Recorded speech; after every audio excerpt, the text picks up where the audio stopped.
Yeah, whatever you guys are arguing about, I'm sure you're both making really good points. I don't see where Ryder's good point in saying Sydney Sweeney is a great actress is, but okay.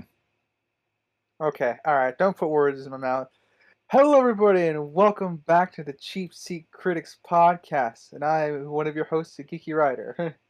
I'm Crimson Maroon. And I'm Sprinks, and hey, if you're listening from New York City, you can find us. I'm sorry, I said it that way, New Yorkers. You're probably really exhausted of that. You can find us over on Facebook, Instagram, TikTok, Twitter, Blue Sky. We also have a LetterBoxd account where all of our average out numbers and graphs of whatever we've covered. You can find them over there. We have visual side of things over on YouTube and Rumble. Maybe not your cup of tea. Maybe it is your cup of tea, but don't fret. We have tons of audio platforms out there as well where you could be listening to right now.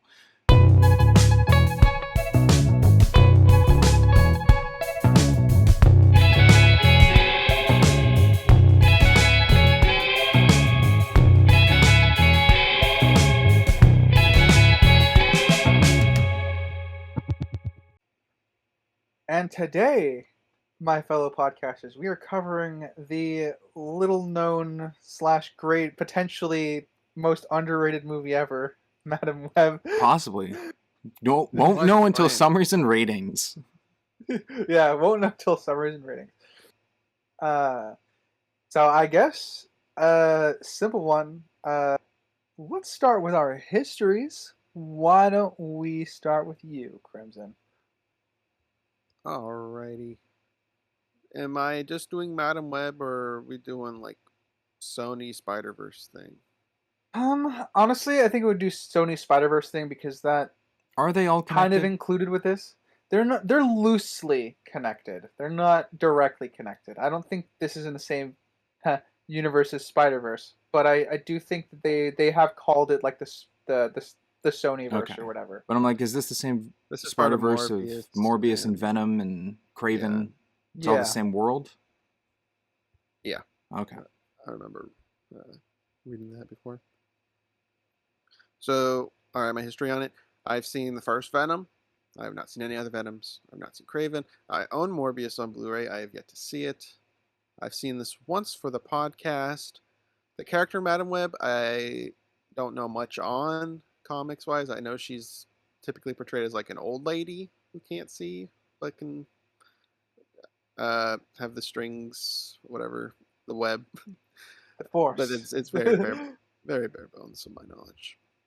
And that would be it.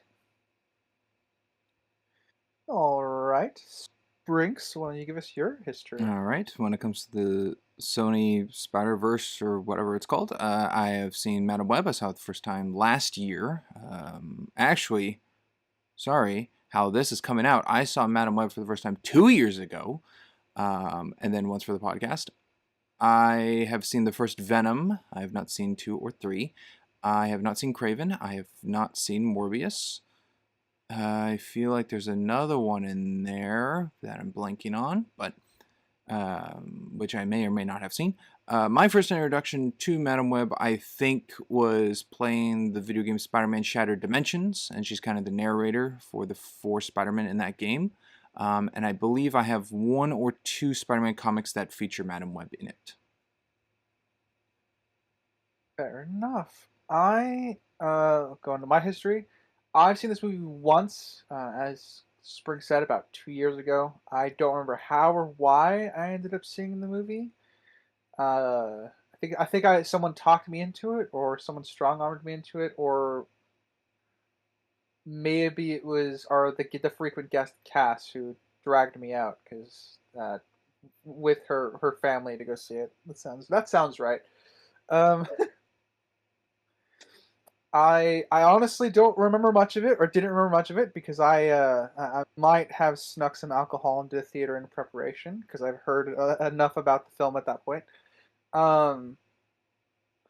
I think that is my history with the character. I'm not really familiar with, as I've said before, I'm not really familiar with a lot of the comics. As far as the Sonyverse goes, I've seen Venom 1, and that is it. I don't think I've seen Morbius, but I've seen a lot of Morbius. in just like random stuff that's come up with regarding Morbius that's come across my dash over since it's come out. So I've seen a lot of that movie. I just haven't seen the movie itself. Haven't seen Craven, and I don't remember anything else, which means I definitely haven't seen it. um, and I guess with our histories given, I shall move us right along into facts, gentlemen. Unless you have any last minute additions to add. I guess I can kind of tie it into history, but I made the claim because this was brought up with our, I forget which recap number, but in our 2024 filmography coverage of everything we saw that year. And I remember bringing up Madam Web, and that changed writer's answer for worst movie, which I believe writer you slotted as Tarot until it was brought up, and then you said Madam Web. But I made the claim that I thought at that time that Madam Web was better than Dear Santa, and we've covered Dear Santa last season. So it's going to be interesting to see if I've been changed or not. That's very fair. And All I right. played the Shattered Dimensions game that Springs brought up. I didn't really remember her in it. Fair enough. All right. This movie was released February 12th, 2024 in the Regency Village Theater, and then February 14th, 2024 in the rest of the United States, with a runtime of 116 minutes, with a budget of, take us with a grain of salt, 80 to 100 million, and a box office of revenue of 100.5 million. AKA Well, lost money. yes, but I think this is one of those hate watch movies. Yeah, I do think that's why it actually managed to get as much as it did. Obviously, this probably doesn't account for marketing or anything, but I would definitely say that based off of this, it broke even because of hate watching, which probably saved the film in a weird way. It is directed by S.J. Clarkson. I don't know. I'm not familiar with her filmography, but she's a British television film director. And this is the first Marvel movie based on a character that did not have their own self-titled comic series. And I'm just going to raise a brow and look at Springs for that one. Is that true? I believe that is true. Okay. But again, take your facts yes. with a grain of salt. All this is from the internet. Yeah, I think everything Madam Web. I mean, Madam Web has had cover art done of comics. Like I think it's just she's just the character on the front, but I think all of those are still under like Amazing Spider-Man, Spectacular Spider-Man storylines. Okay, so yeah, she doesn't have her own self-titled comic series. Well, she probably does now that this came out. Maybe. The film was originally conceived as Ezekiel trying to prevent the birth of Peter Parker due to foreseeing his future as Spider-Man. And I could sort of see that, actually. That would have been cool, but then they would have had to basically make another Spider-Man in the Sony deal. I think, isn't every Sonyverse movie is just Sony making something related to Spider-Man to keep the Spider-Man contract? Because it would expire every 5 years or something without making one. Yeah, that's been the I think that's the relative thing, right? And then they have the deal with Marvel for that universe Peter Parker. Yes, and there's things that one can and cannot do. Yeah. But yeah, no, thinking over the film, I think that's a lot of what at least especially the action sequence with on the way to the hospital when Madam Web just like slams a truck into the villain when they're on the way to the hospital. That scene for me, I think, felt like that was out of the original concept of this film, because obviously she's protecting Uncle Ben and the mother of Peter Parker. Yeah, Mary. Yeah. I think it's Richard and Mary.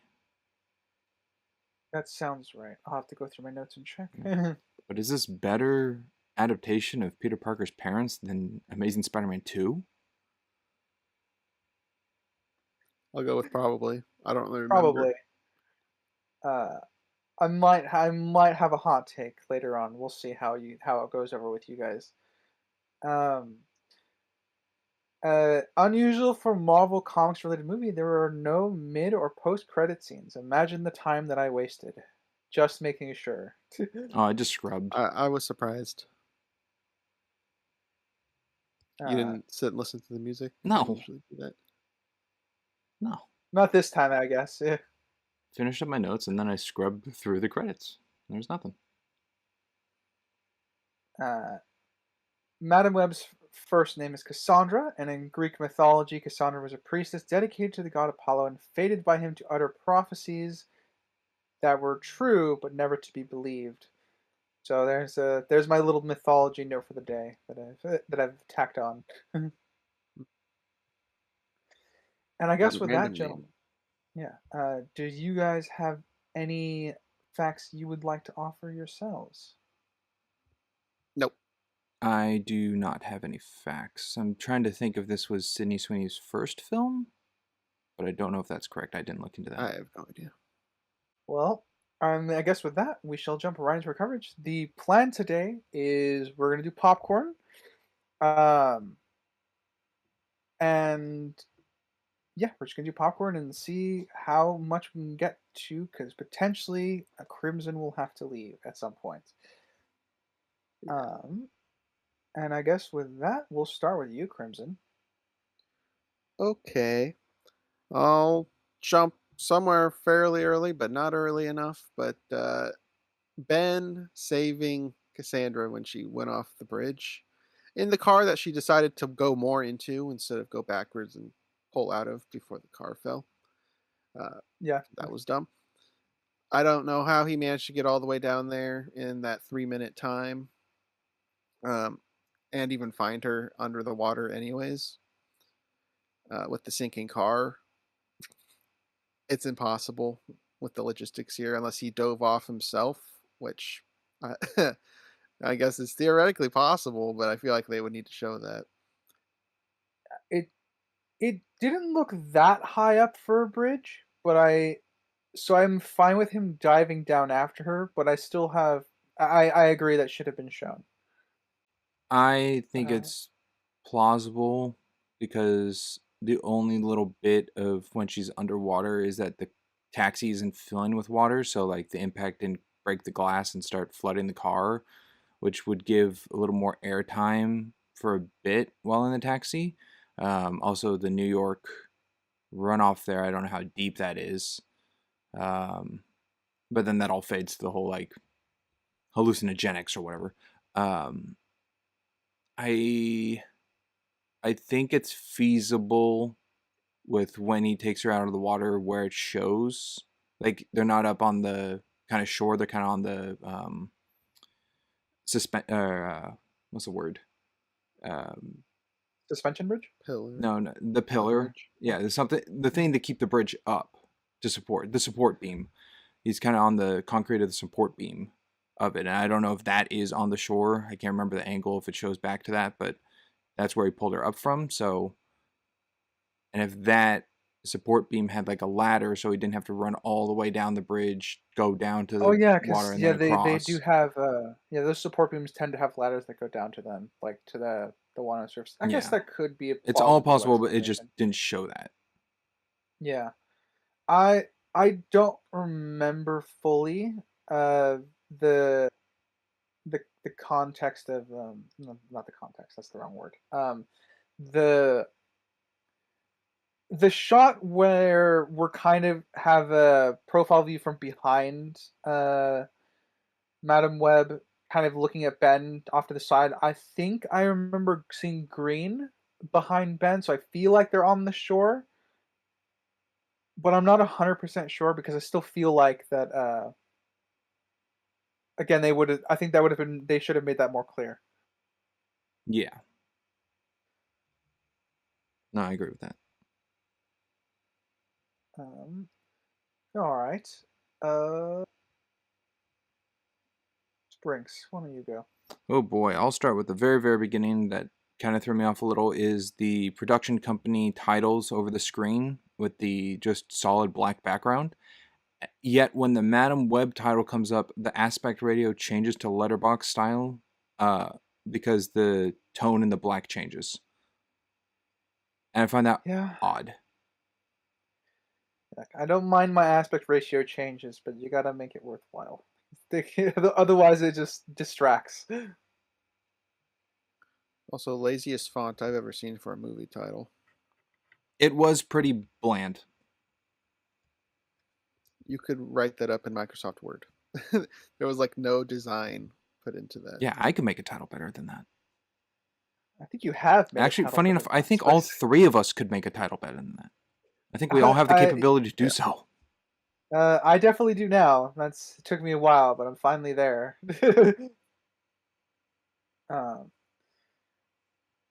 So I'll just say, Sony, hire us for your next Spider-Man movie. We'll do it. Yeah, I'll say yeah. I mean, I would like to try my hand at it. I don't want to direct or anything, but I want to be in the writer's room or something. Speaking of writing, the opening scene here with like Madam Web's mom and the villain, because I already said his name. It's Ezekiel, right? Ezekiel, yeah, or Sims. Yeah. I'm gonna call him Sims in my notes. All right, Sims it is. But Madam Web's mom and Sims, like first conversation with her taking pictures of the empty web. That was some of the most. I think that was a very, very good tone setter for the movie. The ADR is awful, and the dialogue is. The word I'm going to say a lot in this is very clunky. It is. Yeah. I don't understand why. I mean, there's ADR throughout the movie, but I don't understand why Ezekiel's Sims is the worst. I don't know if it's his accent or something. He just had the worst ADR throughout the whole movie. I feel like I feel like that was like a reshoot thing. Like they didn't actually reshoot any footage with him. They just redubbed him to change the context of certain situations. Because there's definitely, for me, the biggest ADR line for me was when he is poisoning the NSA agent after having sexy times with her. National Security Bureau, not National Security Agency, whatever. It's the Marvel Universe. There's a line where his mouth isn't moving at all, and he still like says the ADR line. Yeah. And I think that to me was the worst of it. So for me, that it comes across to me as like they tried to remake his character.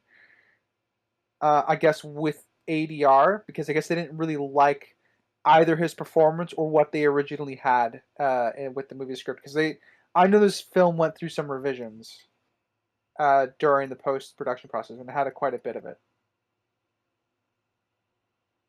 Probably all true, because I think the actor for Sims is the worst actor in this.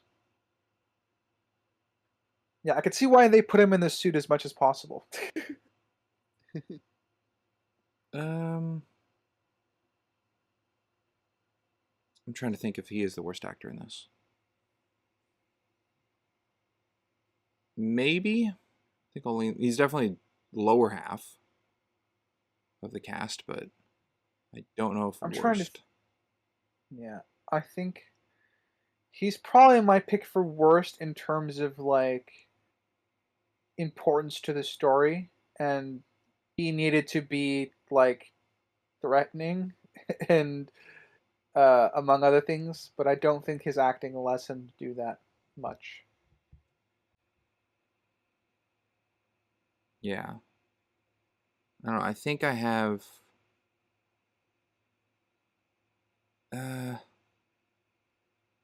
Maybe I have Julia as worst actress, or Sydney Sweeney.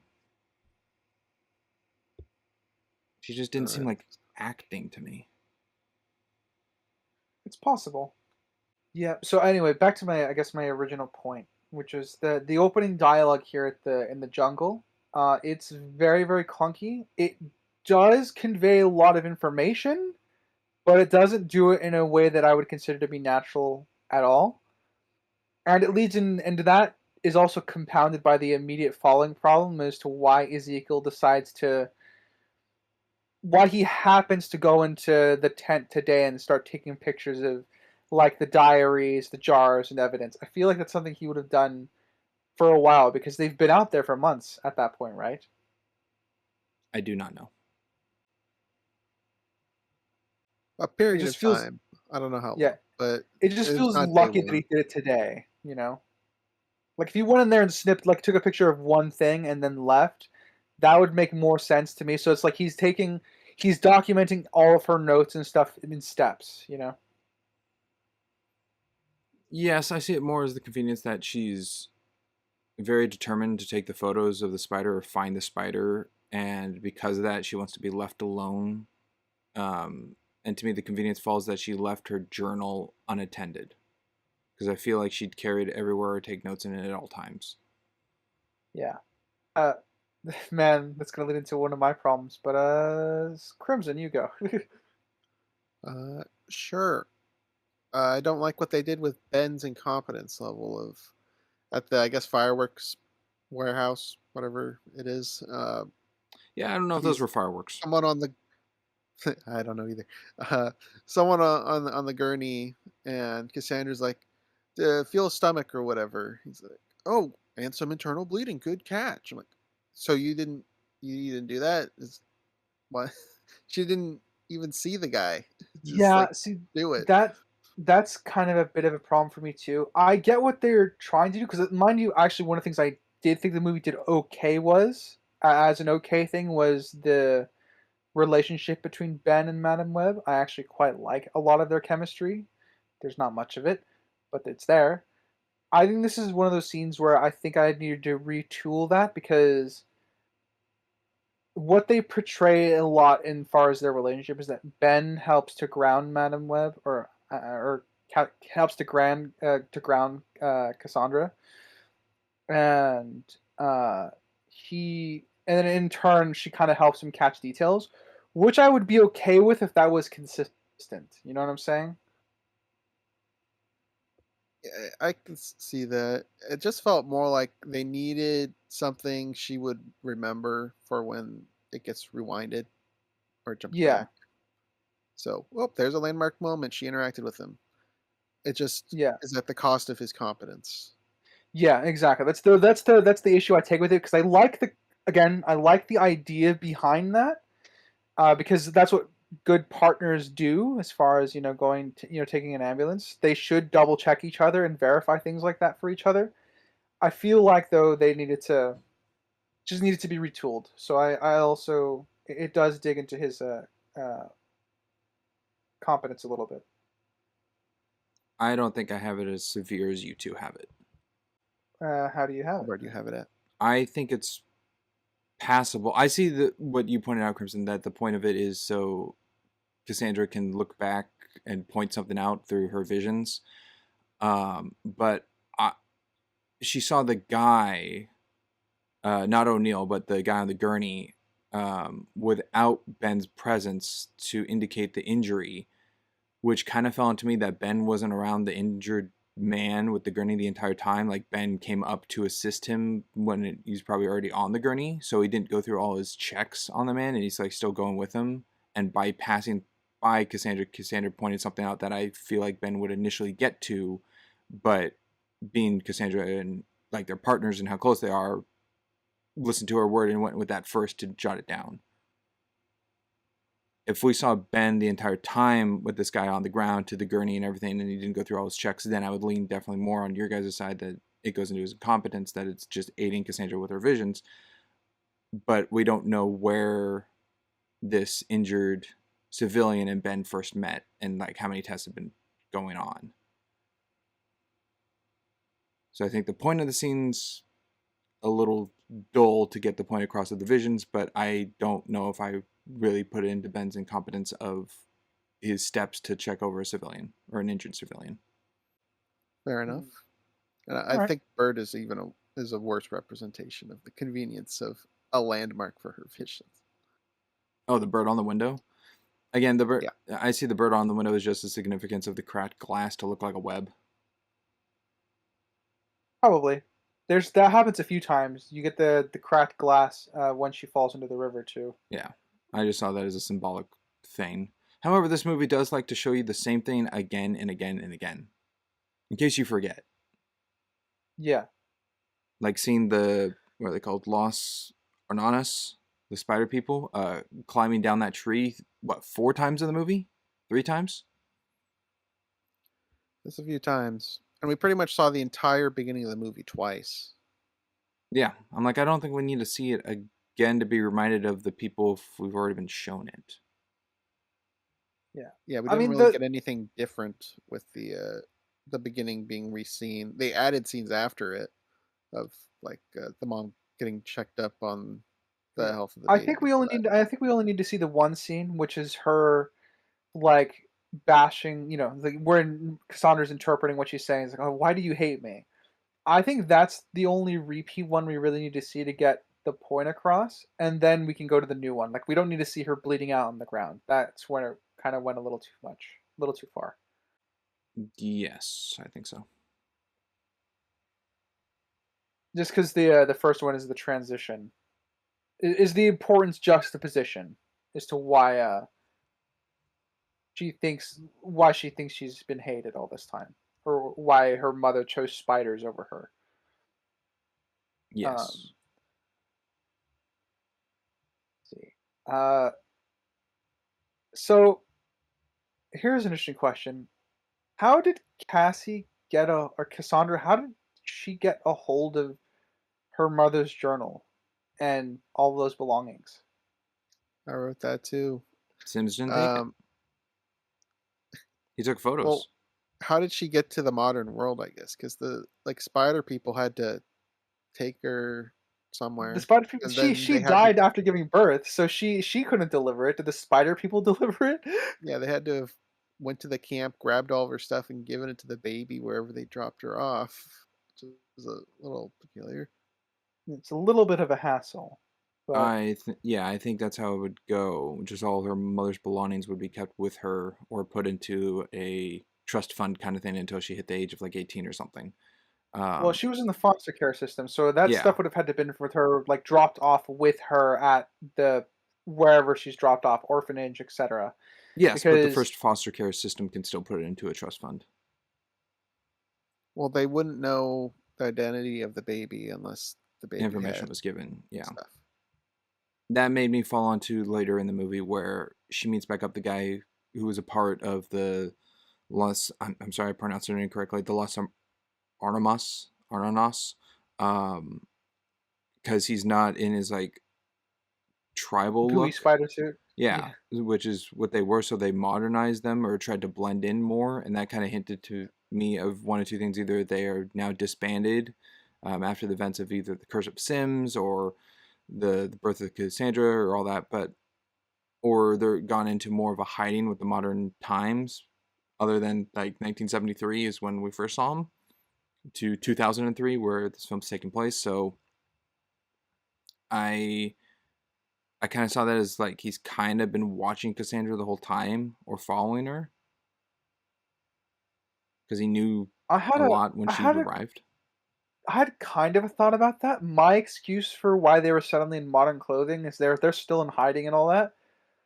But my idea was, this is totally something I made up in my own head, was that he projected himself into Madame Web's head. Like he's not actually there. It's like he's super skilled with the powers that be, because he's obviously teaching her how to use the web and be in multiple places at once. I feel like this is a projection of him. I don't like that idea, and I don't necessarily know the proof of that idea. Yeah, I don't like the idea either, but there's not really much, in a weird way, there's not really much to infer to go against it either. Well, I think he was just in clothing to either comfort her, so he's not this weird creature in the jungle, or they just live amongst people. Yeah. I don't really see much more to it. Yeah. They made the choice. Yeah. Yeah, we know that each member of the Los Arnanas are the spider treetop people, so they've all been bitten or given the venom of the spider. But he explains to Cassandra in that scene that they each give different gifts depending on kind of what the spider gives. That's why like Sim's got the strength and the poison, and Cassandra got the thought. So he could have the thought with what you're going, Ryder, and he has like the mind strength of it. But his abilities could be other things. So, which That's also means true. it could not be, possibly not be a projection of himself. I Yeah. just find it I mean, odd if it is a projection of himself that he does the, as I wrote down, the ancient one thing by disbanding the yeah. physical essence of the body from the mind for Cassandra to push her in the water. And if that's all mind, then I think that's a bit confusing that he's projecting his mind to push her mind out of her physical being. Not saying he's not strong enough or could possibly be that strong enough, but I think that's, to me, a bit reaching, that the possibility of that actually being the thing of what the film's presenting.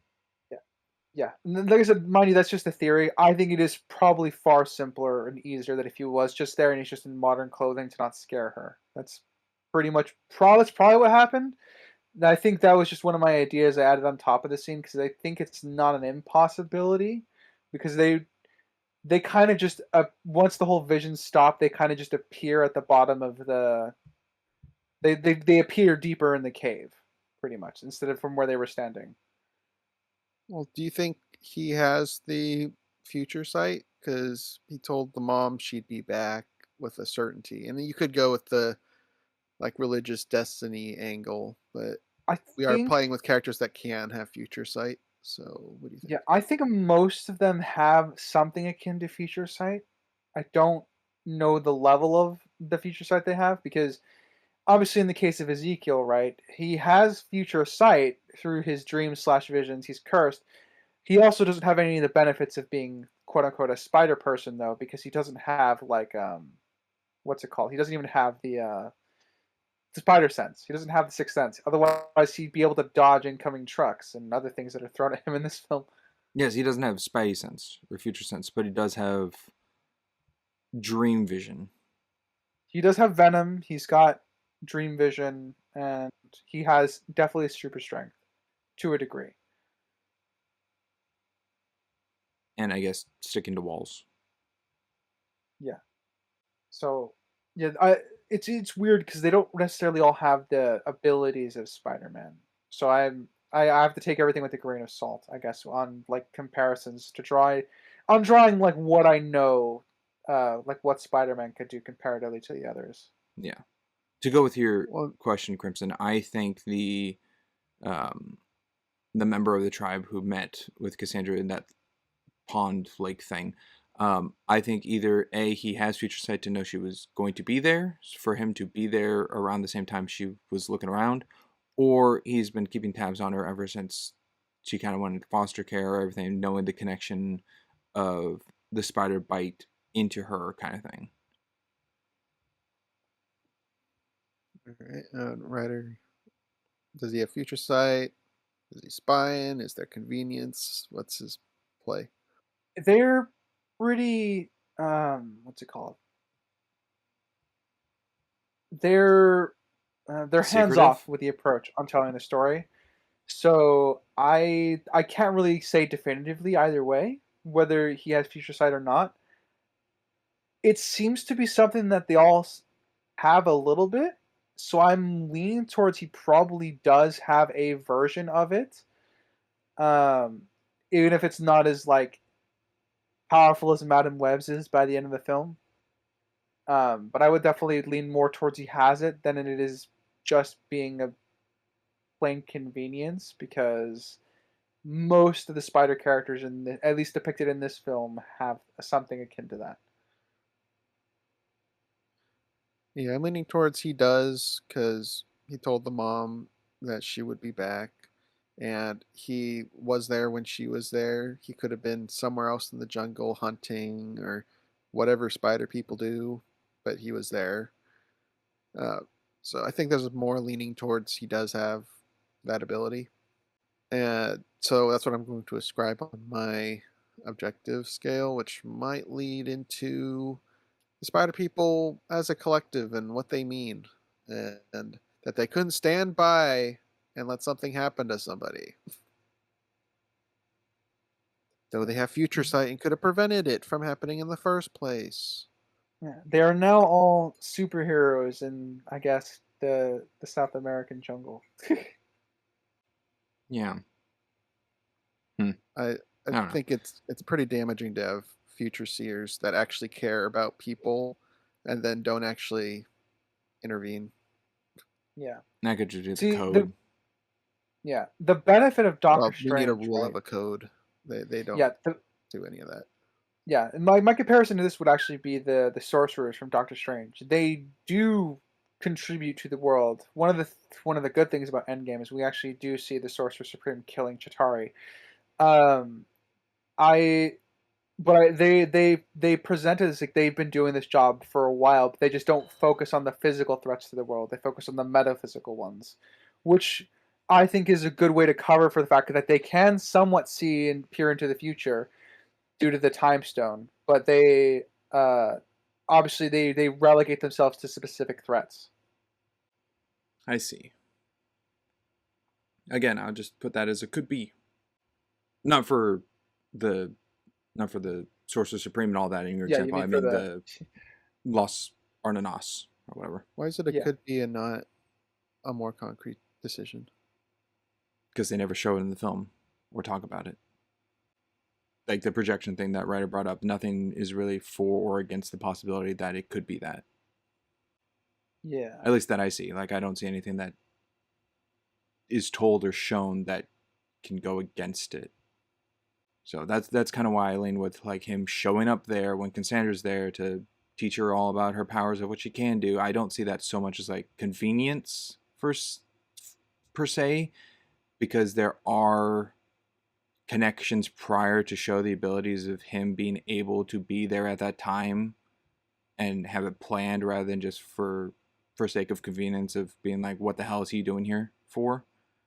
But it's not shown the perspective or talked that way. Planned how? What do you mean planned how? Well, that's what you just said. You said it makes sense because it was planned. It could have been planned either if he was spying on Cassandra or he But had they don't future say it or sight. not, so it's in Yeah. the nebulous gray that you've been talking about. So you can't really add it.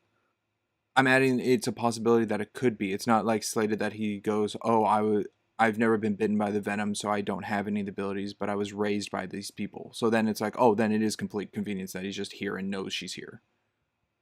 But that's not stated either. Like to me, it definitely could make his presence worse, and there are things could make it better. So that's why it's the gray of the middle ground for me. And as a broad, sweeping question, you can never have a negative neutral because something isn't defined. It can never be listed as a negative. It could be negative. It also could be a positive. It could be beneficial that they don't explain something. Is this one of those? Not necessarily. I think I would have preferred if they actually explained about this character, but then again, I don't even think he has a name. He's just a character that we know of that's been shown. I think they show reason to believe because it kind of feels like every tree person has the venom in them, and then we see through the difference between Cassandra and Ezekiel that the venom does give different abilities and it's not the same throughout. So I think all of that to this character is beneficial to lean that he has some kind of power. We're not fully sure what kind, but I guess because Ezekiel has visions of dreams and Cassandra sees more of like the choppy, random future sight that she can't fully control kind of thing, or have that this character, a part of the Los Arnanas, has some kind of future sight possibly, but it's never shown or explained what kind of control he has, if he has one at all. So to me, that's beneficial to go above out of the bad, that it's just for sake of convenience that he's here when Cassandra's here at this time. Anything on that, writer? I'm tapped out of that one due to my constraint time. Yeah, I don't really have much to add. I try, as far as the overall thing of being neutral on something, that's where like best plausible explanation comes in, because if the film doesn't give you anything, you kind of have to infer what happens. Um, and that could be obviously be negative or positive. And as far as the convenience for the guy being here, again, I just lean more towards future state. So I will jump to, I guess, one of the bits of dialogue I liked, uh, which is finding out that Uncle Ben was is a vet. I think I'm okay with that. Um, and he's like, last time I was being driven like this, I was getting shot at, and then there's some the banter made me smirk, I guess, in that scene, showing that the two of them are both quote unquote cool under pressure. Sure. I'll go sure I because like it's the this version of concept. Ben. It's a different version of Ben, yes, I agree. I prefer to separate this as much as possible from Uncle Ben, so I'm just gonna. Yeah, this is clearly not the 616 universe. Yeah. I like the That being said, bonding concept, but it feels like the janky writing we've already talked about. yeah, it's like I said, the concept here works. I think some of it works as well. The writing here does, but again, I think it ultimately will still end up being clunky. But I did like the back and forth within that context. What I didn't like was the girl skateboarding, flipping off an ambulance that's running its siren. I don't know if that's just to show New York does not care about an ambulance. Because cars aren't pulling over, no one's getting out of the way. It's to give Cassandra a memory. That's all it's about. Yeah, that's literally the reason it does that. But I feel like when you're trying to create a hero, this is going to go into concept level stuff. When you're trying to make a hero character, the first thing you do with them needs to make them likable. I think it should have just been the girl was scared because she almost got hit by a fucking ambulance. Mind you, she should be able to hear the siren coming, so she's blind, deaf, and dumb already. But I think it would have been better if she was just scared instead of flipping the ambulance off. I don't think your first image of a hero needs to be a positive one, but I do think this is horrible. They needed her. It needs to be a flipping off to relatable be thing at least, justified right? when it's not her fault. I mean, it's all her fault that she got in that situation. Yeah. Sorry, I'll rephrase my statement. Broadly, when you're making a hero character, you typically try to give them likable traits.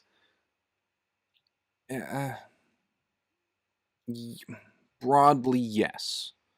I think Maddie's introduction is fine. It does differ her differently from Cassandra and the other two girls. And also her upbringing kind of thing to be neglected by her father, sense with the funds that she's talked about at the campfire scene. I think she's just kind of a grungy, no care kind of kid. You can portray the rebel, grungy kid without having them flip off an ambulance. That's not an excuse to make this your character introduction. No, I think the character introduction of her to do that is to show such a difference of this character. Right. Doesn't make her start off with like a. I don't see it as a problem. I don't even see it as a nitpick. I see this as just like this is the introduction of this character to get where they're going. My nick, I guess, to categorize it, is people not pulling over, getting out of the way of an ambulance with its sirens and lights going off. But a civilian going across thinking they have the right of way or jaywalking in the time of New York, I can't really express to the 2003 New York of its time and era, but of a kid just trying to skateboard around, I can just see that being like, who cares kind of attitude. In front of an ambulance. Yeah. I can imagine she'd do it in front of the cop car, which I feel like would have higher consequences to that action than an ambulance. We see her trying to evade cops on the subway later on, so. That I thought was a little dumb. Those are blind cops. She's 5 feet in front of them and gets on the train and they run past her. So I have Maddie's introduction of that scene as okay. Let's see. Yeah, Maddie's just the only one to take issue with. I think everyone else is fine as far as a quick introduction for the they're all connected time loopy thing. Yeah, Anya being in the same building's fine, and Julia, just her mother was in the hospital. It's fine. Yeah. I do think it's really weird that Cassandra doesn't have common courtesy to just take the drawing. That was really weird. I'll touch on the awkwardness after Crimson gives a point. Sure. One of my biggest problems, maybe biggest, I'd have to go through all my notes again, but it's up there regardless, is how they were able to use the NSA facial recognition software on a dream image. I would love it if it was a mock-up, like a drawing he did of his dreams, but they're actual photographs on the monitor. How do you do that? They don't show how that happens. It's just, oh, they have photos of them in masks. Let's take off the mask and age them. I also can't believe I have to say this. I don't know how they got flat screen computer monitors for 2003. I don't know how they got the software of the NSA's program. I get a password to access it, but it would be in their facilities. Yeah. The thing is, right, the NSB would have that in their facility. They need a badge to get in. And once they figure out that person's missing or dead, they would just shut off the access to the badge. So they'd have to go steal it. But I feel like that's kind of important for us to see, given everything that Ezekiel does is pretty much going to be reliant on this tech. Especially 2003 tech. Whatever technology used would be big. It would require hardware and software. They couldn't just take it on a flash drive. I feel like that's a whole context of Amaria that's not shown. Because she doesn't get introduced until after the NSA agent gets killed off with the poison. So she's somehow connected to all the technology and surveillance of it. So I don't know if she was like an inside person who needed the access code that Ezekiel gave to her for her to then get the information, and she was already in there to give it to him, or she was then hired prior, which would worsen it for her to get in to get the information and leave, because all they had was an access key. I can't believe, because of Ezekiel's wealth, that he already had all the like computers and everything in his home base already ready and set up, just needing the information into it. But I feel like that's context of Amaria that's not given. Yeah, because I think I can picture him having super high tech monitors in the same way that, like, you know, Iron Man has holographic phone in Iron Man 2, obviously. I do think that they could have, as a rich dude, he could have had that tech already, but I don't understand how we got the software or anything else to run it, is, I guess, my issue ultimately with that. Yes, I don't know either. And back to Crimson's original thing about getting dream photos onto a screen to be actual people, that's a problem. That makes no sense. Yeah, that is also a problem. And that's a core component of the whole movie, is that he's able to track them based off a dream photo. We also don't exactly know the time of how much has passed, but it's definitely less than like 3 days, maybe, by following Cassandra's point of view and then Ezekiel's point of view of going along. So he had a vision of them that he needed the access key of the NSA agent to access to get to find them. So it wasn't until after that that he was probably able to put it into the program off of his dream vision. I'm just saying, it's probably less and less time than for him to like actually get mock-ups done and then, you know, computer generated looks of the humans and like trying to figure out like all this time to make it as close as possible to what they look like to then feed into a computer. It's not near impossible. It is impossible to do it in that amount of time in 2003 with the amount of technology to do it in that allotted time. It does not work. Yeah.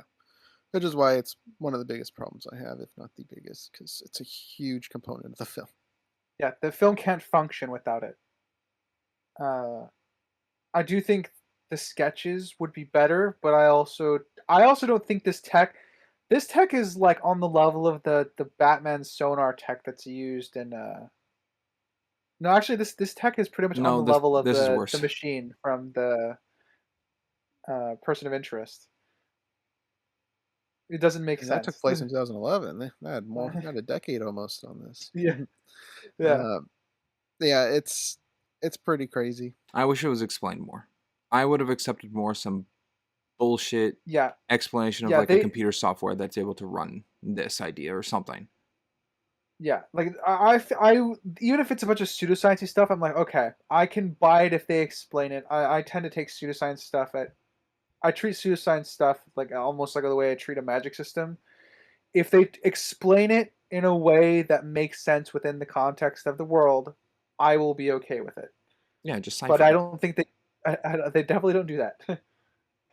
No, they already got this magic powerful spider venom in this world, so if you're already going with something fictitious in a realism, you can continue to do so. Yeah. Springs, where do you go? I really did not like that Cassandra's mom, I forgot, I didn't write her down, her name, I don't think, in my notes, saying that the spider they're looking for has never been captured by humankind before, and she captures it off screen. Yeah. So that was convenient. That was very bothersome. Yeah. I would agree. She said never captured a living one, which implies people have gotten dead ones, which leads to the question of why can't a dead one be dissected and actually used? Why does it need to be a living spider? Maybe the venom dies off if it's dead. Like it needs to be like blood flow or warmth or something. I don't know. I know some things Could of be. like poison glands, like a Science doesn't snake. science. Aren't there like some snakes you can't take the poison glands or something out of if they're dead? That's why they have to get them while they're alive. Yeah. There are some poison animals like when they die, the poison kind of dilutes into the blood system, and so it essentially becomes useless. There's a lot of little things like that out there. So yeah, I could buy that as an explanation, but it's one of those things I feel like needs to be stated because Yeah. given how A line important would it have is been to nice. find a living one. So, but that's my inference on that. Yeah, It's the reason to get a live one. Yeah. I said I would talk about it. Cassandra's awkwardness is a character trait. They cranked it up way too much. And threw it out the window. I don't think she really kept it. No, that's my. They also weren't consistent with it. That's true. That is also the addition I would like to throw on. Yes, that's my damage ladder of it. It's very, as you said earlier, writer, with the writing, it's clanky of when it is apparent and when it's not, and it's not consistent of her character like throughout, and it's not like built on like nerves that it gets worse or people she interacts with kind of thing, like strangers versus friends. It's just it's either there or it's not.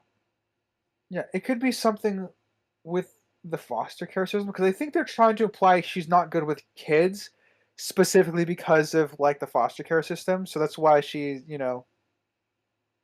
is very awkward around the picture, sitting at the table. And yes, thank you me for being so blunt because I couldn't tell. That's a joke. No, that is a possibility to it. It's the interaction with children. That could be it. Yeah. That is the base of it, I'm pretty sure, for the awkwardness, but the problem is they're not consistent with it, and they're also... Oh yeah, the baby shower doesn't have kids.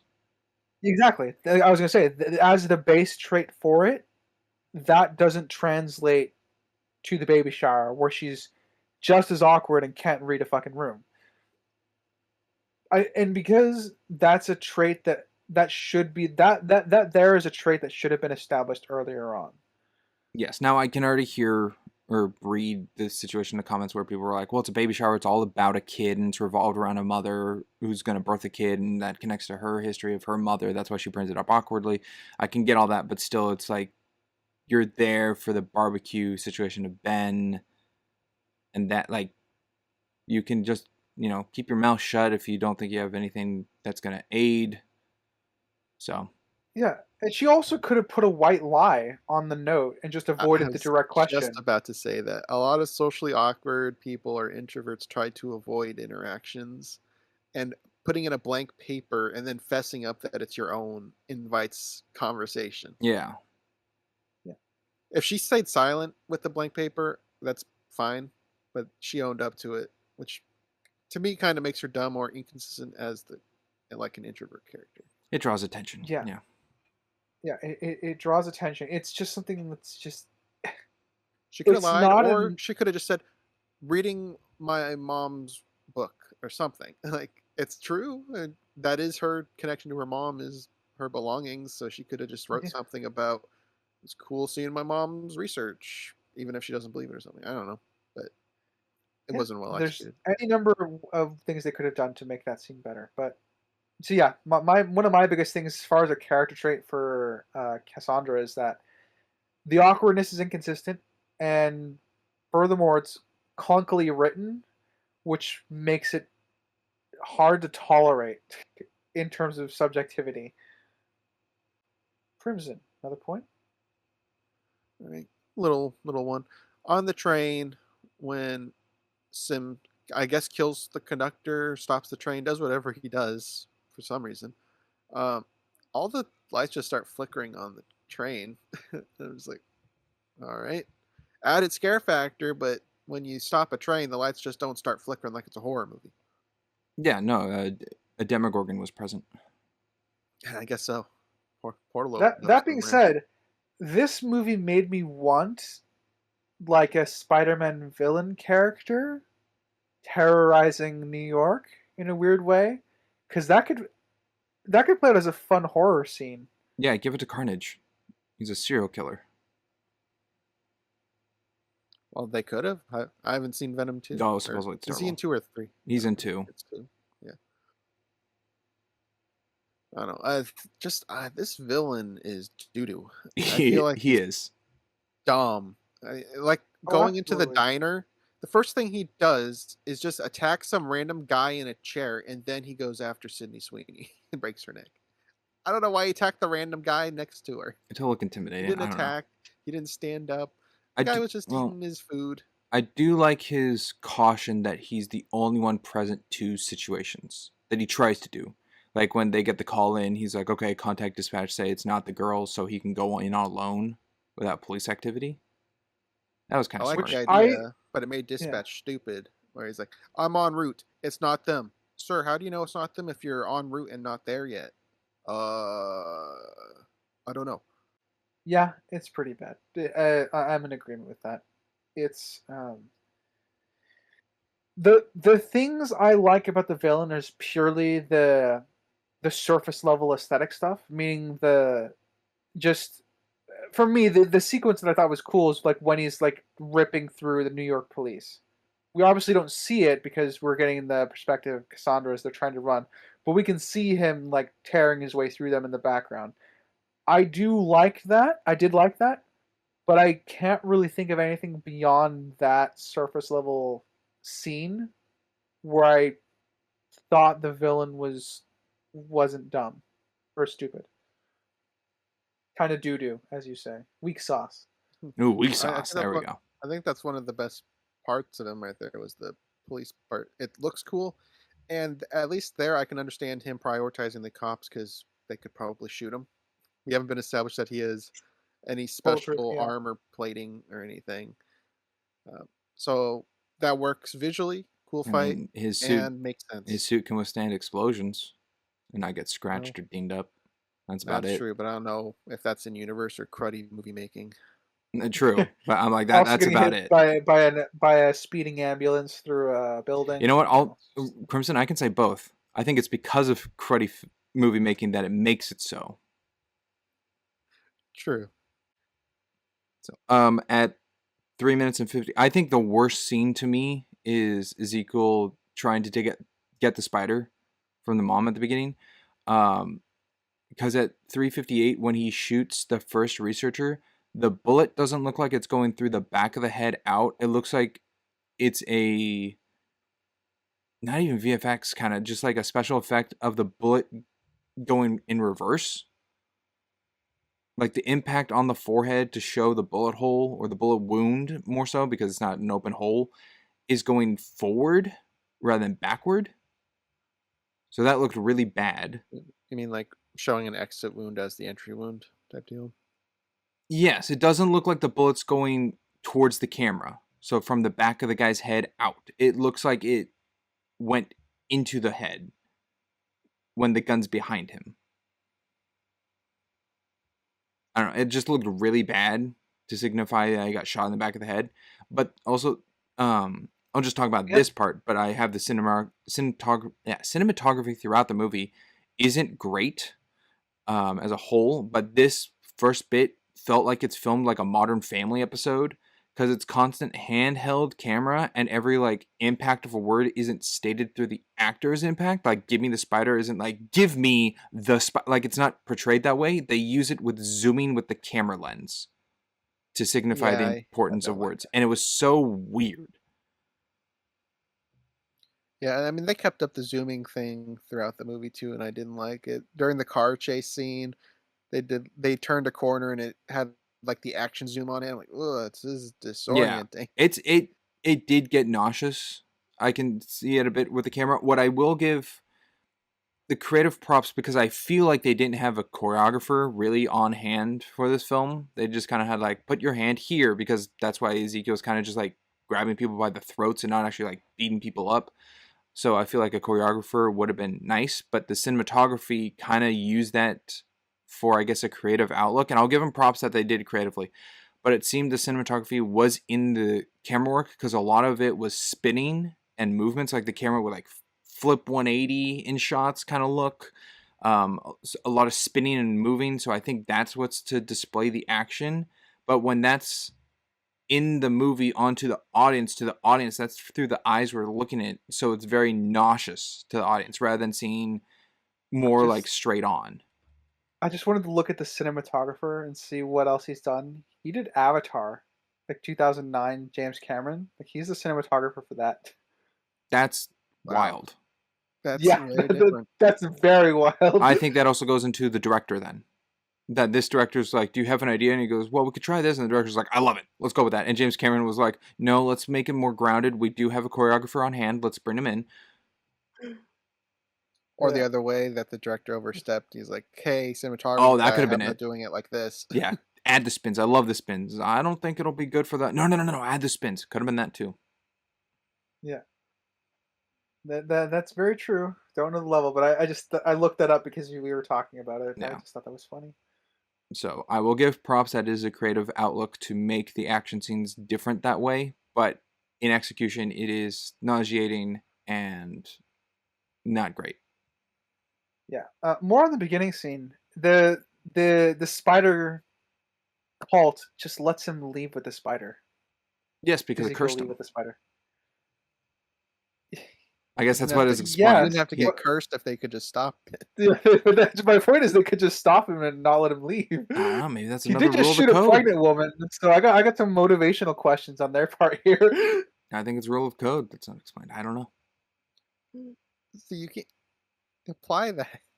They're not all over the world. They're just in this one section about the spiders that give them powers. They've got to have some kind of guidelines to what they can and cannot do. Yeah, my thing with guidelines, right, is that they're not actual rules. Thank you, Barbosa.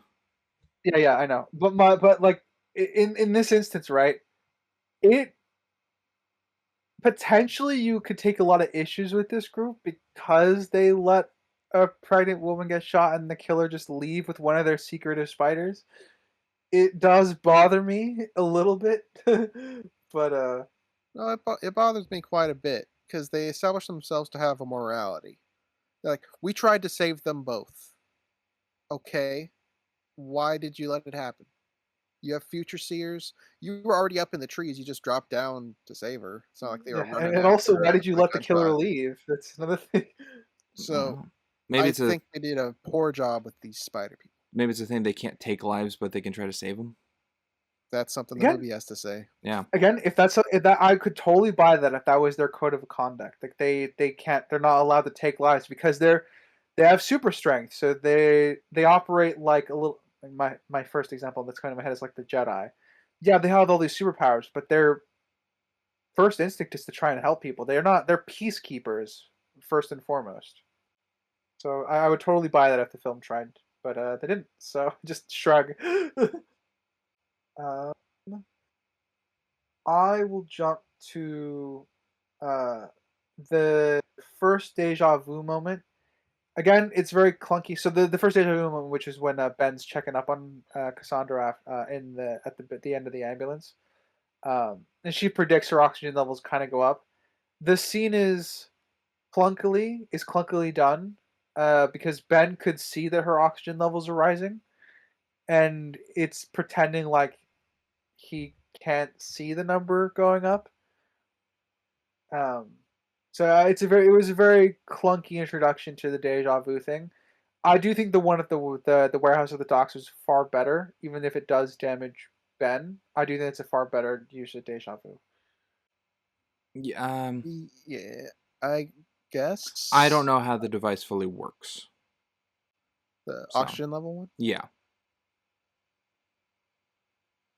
So I don't fully know if it's better or worse. All right. I will jump to. I think I'll label it as a problem. I think it's a bit more than a flaw, and that's at the diner. We see, um, Sims is just killing the girls, and then goes back and she wakes up in the woods. She takes longer to get there knowing where they are than it took for her to find them. And the Britney Spears Toxic song is 3 minutes and 32 seconds, by the way. And the song was going through the whole combat sequence. So it took her less than 2 minutes to drive there from the forest, and she still got there late on the real attempt. Interesting to apply the song of in-world time. Because they establish it's on the radio. They so do. It's not the movie's soundtrack. It's It's definitely a lighting issue. I guess it'd be a lighting timing issue for me. Is they imply that they've been walking for quite a bit because it's like daylight when they decide to leave their like little circle in the forest to go eat at the diner, and then it's nighttime when they arrive. So they kind of imply a lot of time went by. So when Cassandra gets there in a couple of minutes, I was actually confused.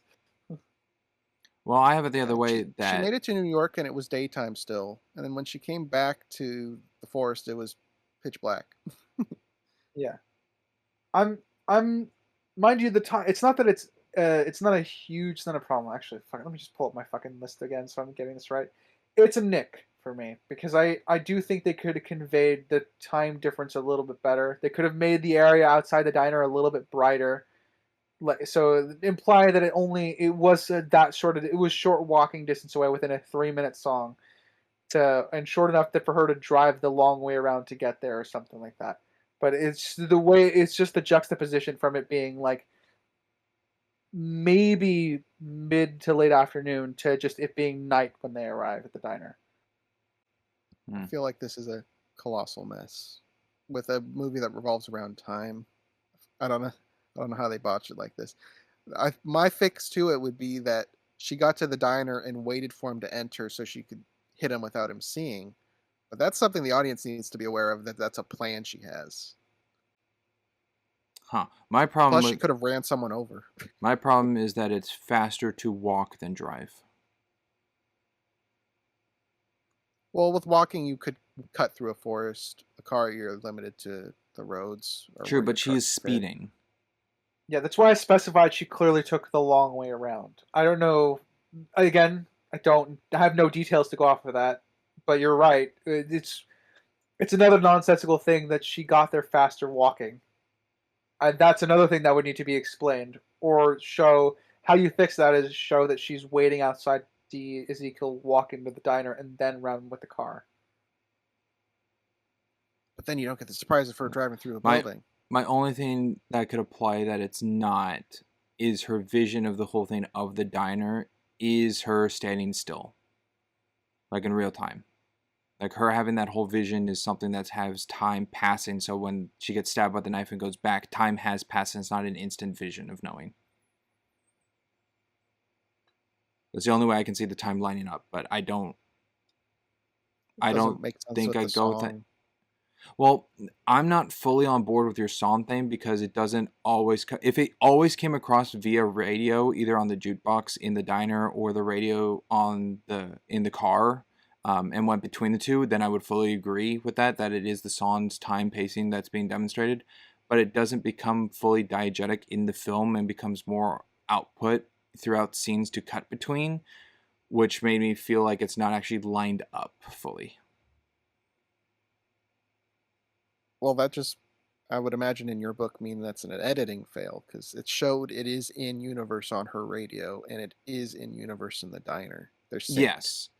Yes, So I kind of fall it in a convenience more so, with the song choice that I guess it kind of demonstrates to me fate because it's a jukebox and not a radio playing it in the diner, which means it was pre-selected. So it's a convenience that both songs are playing at the same time. It's the jukebox, not the radio? I thought it was. I'm pretty sure it's the radio. That's the whole point of them using the song. They're conveying that it's the radio. I don't recall a radio in the diner.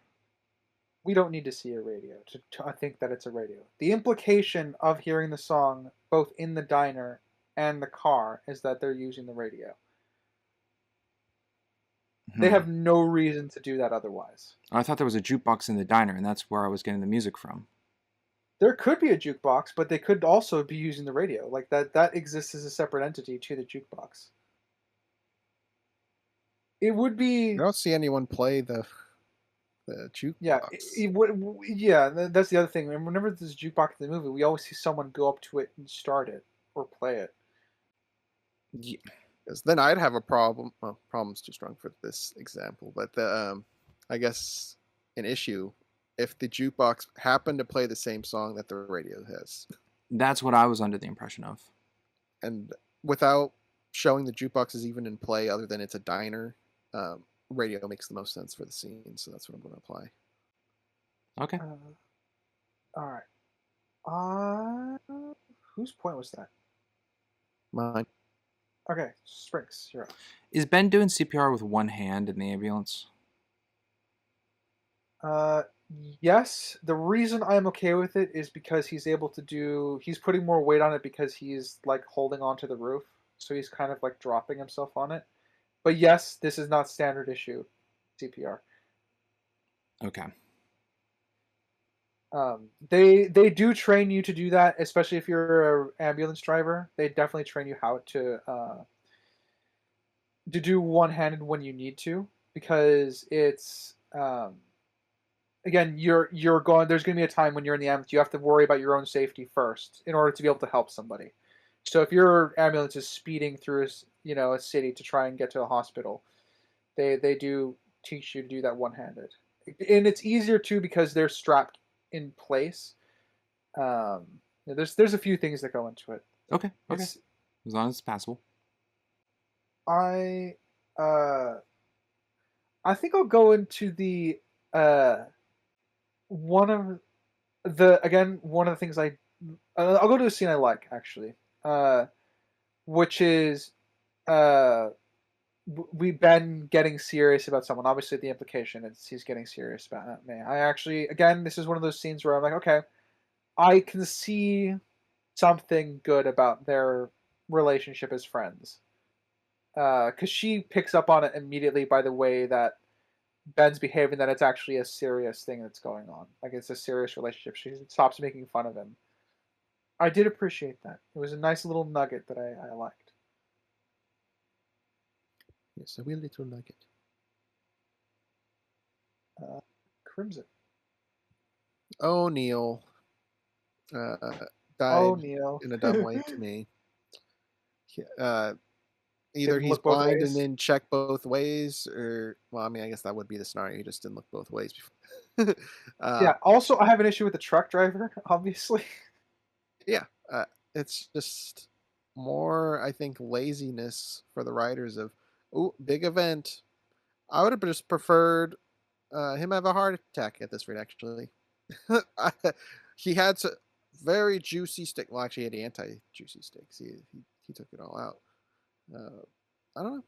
It's just Ooh, it happens. Yay. I don't like that Cassandra's awkwardness to talk to O'Neill to try to stop him is the cause of all of it to go through. I guess so. If she didn't stop him, he would have gone before the truck even hit him. No, I have it Yeah, more of she's the like a higher, like stop him more so. She's still in the discovery phase. She thinks she's going crazy. I'm fine with her not being gun ho. Hey, you're gonna die if you go. I'm fine with her being still on edge about it. So that I don't have an issue with that. I yeah, wish and the time also aspect of that was shown more so. Of yeah, all you're gonna write her hand on before yeah, showing I'm waiting. Sorry. the time frame of with the future sight if it's destined to occur or events can change. I think it is events can change because it does show later that Cassandra has this future sight of like the girls being attacked and everything, and she does change the events of that. So at this point with the O'Neill, no, she doesn't know that she can change it, but knowing further of like how it works, her that's why I say it blames on her awkwardness of like saying O'Neill, hang on a sec, and then that's about all she does. If she actually gave more care, seeing like his death or like freaked out about it, that would prevent him from getting injured that way, because the film does show that she can change the future ahead from what she sees. So I think the awkwardness is my problem with it. And does it fall under the word problem? I think it's a little less than that. I probably have it as a issue. I think my uh yeah, okay. I think my issue with that whole scene was more so the um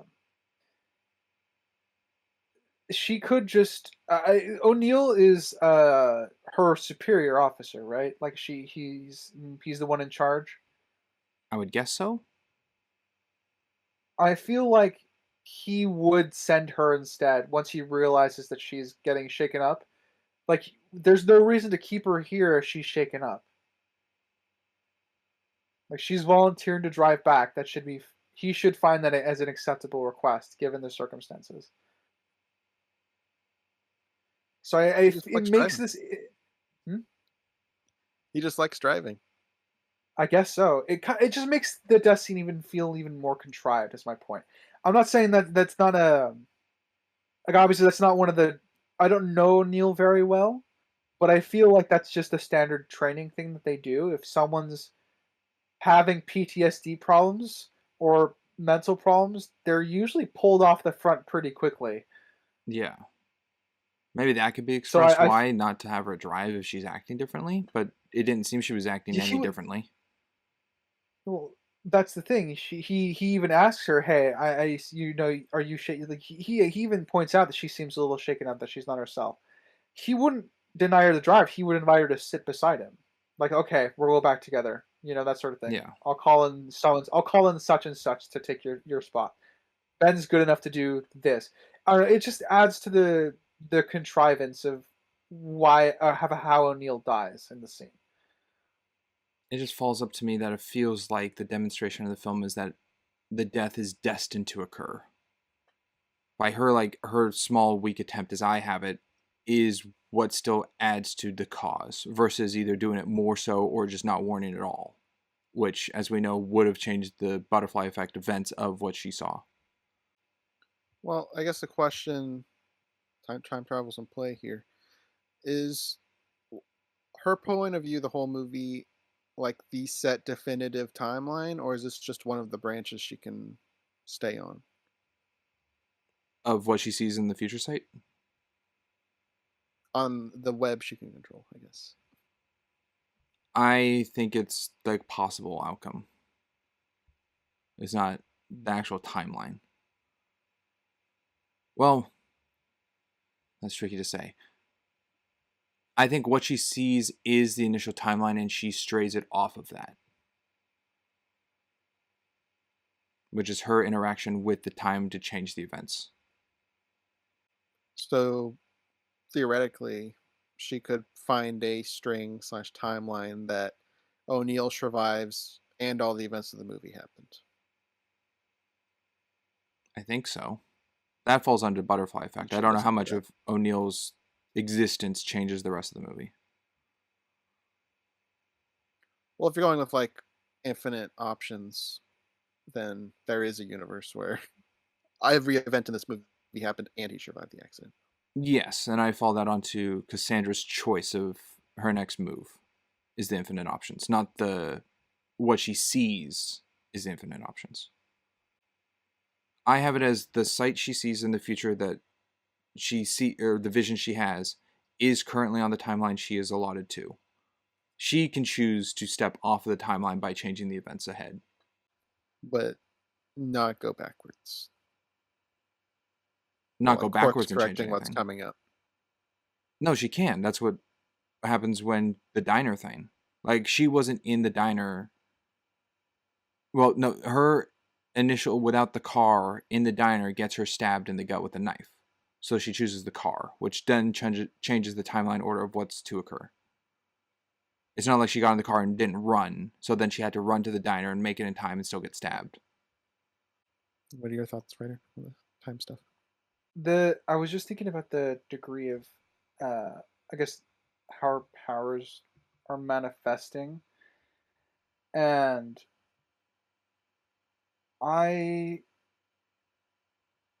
and again, I don't think the movie makes it clear to me like what is functioning as far as the time zone of whether this is all like in the same universe or whether she's seeing multiple different timelines and that's how she's able to like see the multiversal web.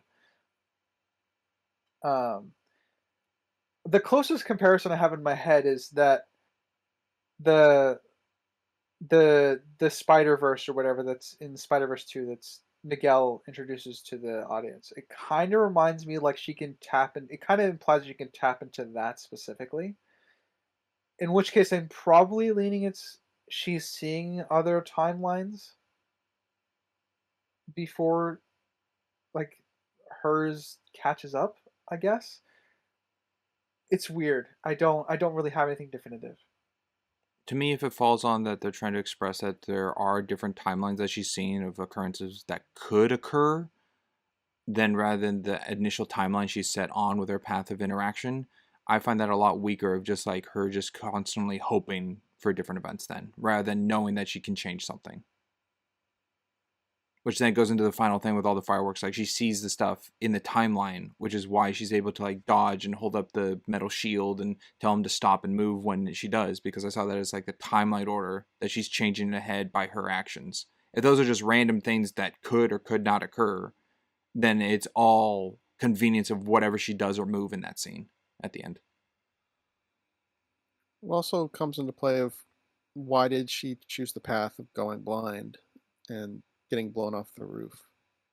Well, she kind of explains that a little when Maddie like throws the thing at her in the campfire. She can't see all at all times. She is getting stronger, but I think that's like one of those events she didn't see. All she knew was like the S on the Pepsi board, and this is going to convince that. But that S isn't what killed Ezekiel. It was the P. So the S was what was in the water with her, and I think that's as far as she got to like the events of going blind that she could see. Then I'm going to have issues with the level of convenience here because she's getting a lot of premonitions just by the fact of her saying duck, dodge like 20,000 times. I wish I went back and counted how many times she said duck. It was a lot. So it falls less at that point to me as like it feels like she's knowing everything that's coming up at this stage because It does. nobody during Yeah. everything. And then she has the power to make clone vision light things of herself in physical presence. Yeah, because the spider guy's Physical like, you can projections. be in multiple places at once. Yeah. Yeah. Which is true. That is something Madam Web can do in the comics, but So I think they did a poor job explaining why she took the L at the end when leading up to it, everything's working out for her. what Crimson is, she gets blinded that scene, so that's like the one thing she couldn't see. But Yes. Yes, it's very poetic. Yeah, it still doesn't make any sense. But yeah, I agree with all that with regarding the I have it as the hand of fate is not in control. The hand of fate is not in control, But even then, I would say the film is inconsistent with that message.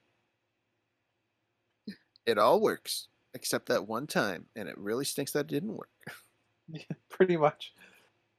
And I think that's my biggest problem, is just that I think for me, if I slice it any particular way, it's going to be inconsistent somehow.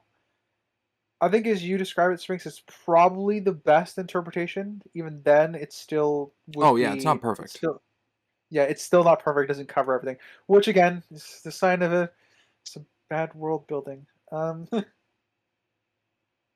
I guess the only excuse they really have is that, like, Cassandra doesn't fully understand powers or what she's seen, so onto the audience, we feel the same of not fully getting what we're seeing too, which is lame. But yeah, I have a interesting question. Ezekiel's rich. Why doesn't he just change apartments? Does that change the division at all? Like, is he not tested? I feel like that would be something he would test. why does he need to change his apartments? Because he thinks that's what he's gonna get killed by? Well, I mean, he is rich. Why is his first? My question is, he's getting a vision that these 3 spider people kill him every night in this particular penthouse. Why doesn't he just move somewhere else? See if the visions change. Yeah, I see that as a line situation because he's had these visions before. It's not the first time when we see them when he's sleeping with the NSA agent.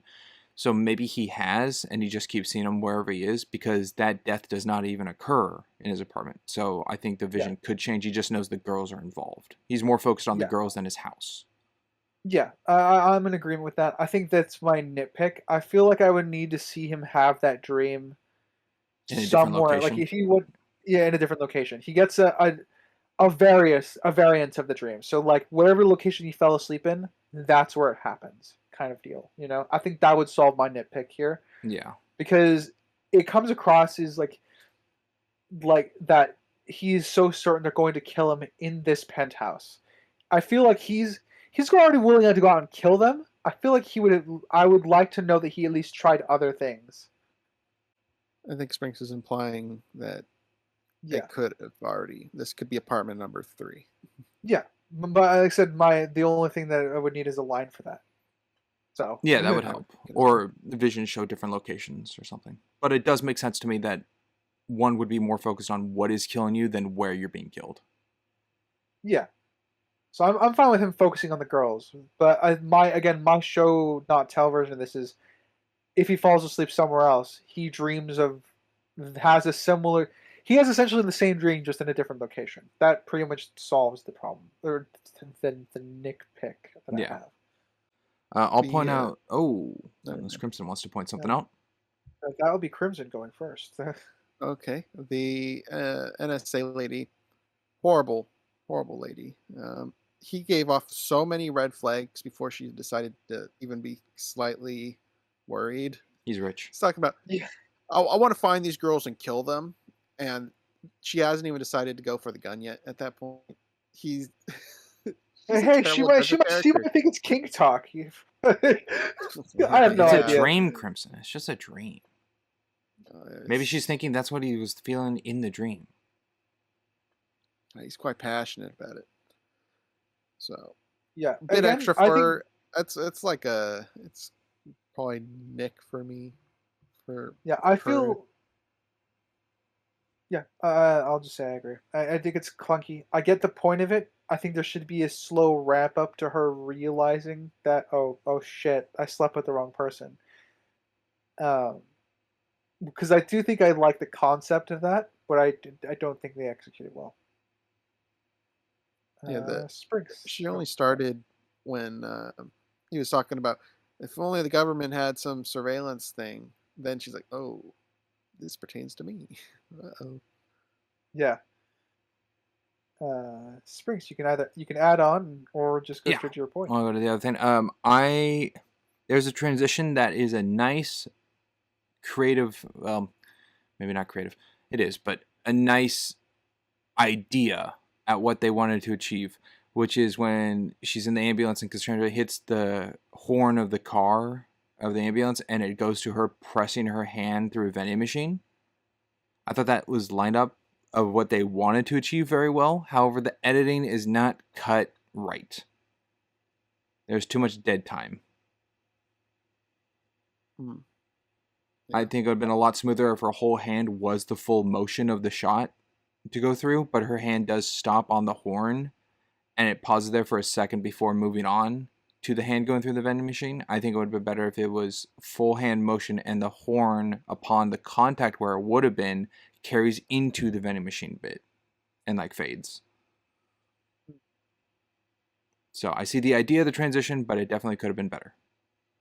Yeah, I guess I have a question for you, Springs, because I think my favorite like filmed sequence probably is the warehouse scene deja vu bit.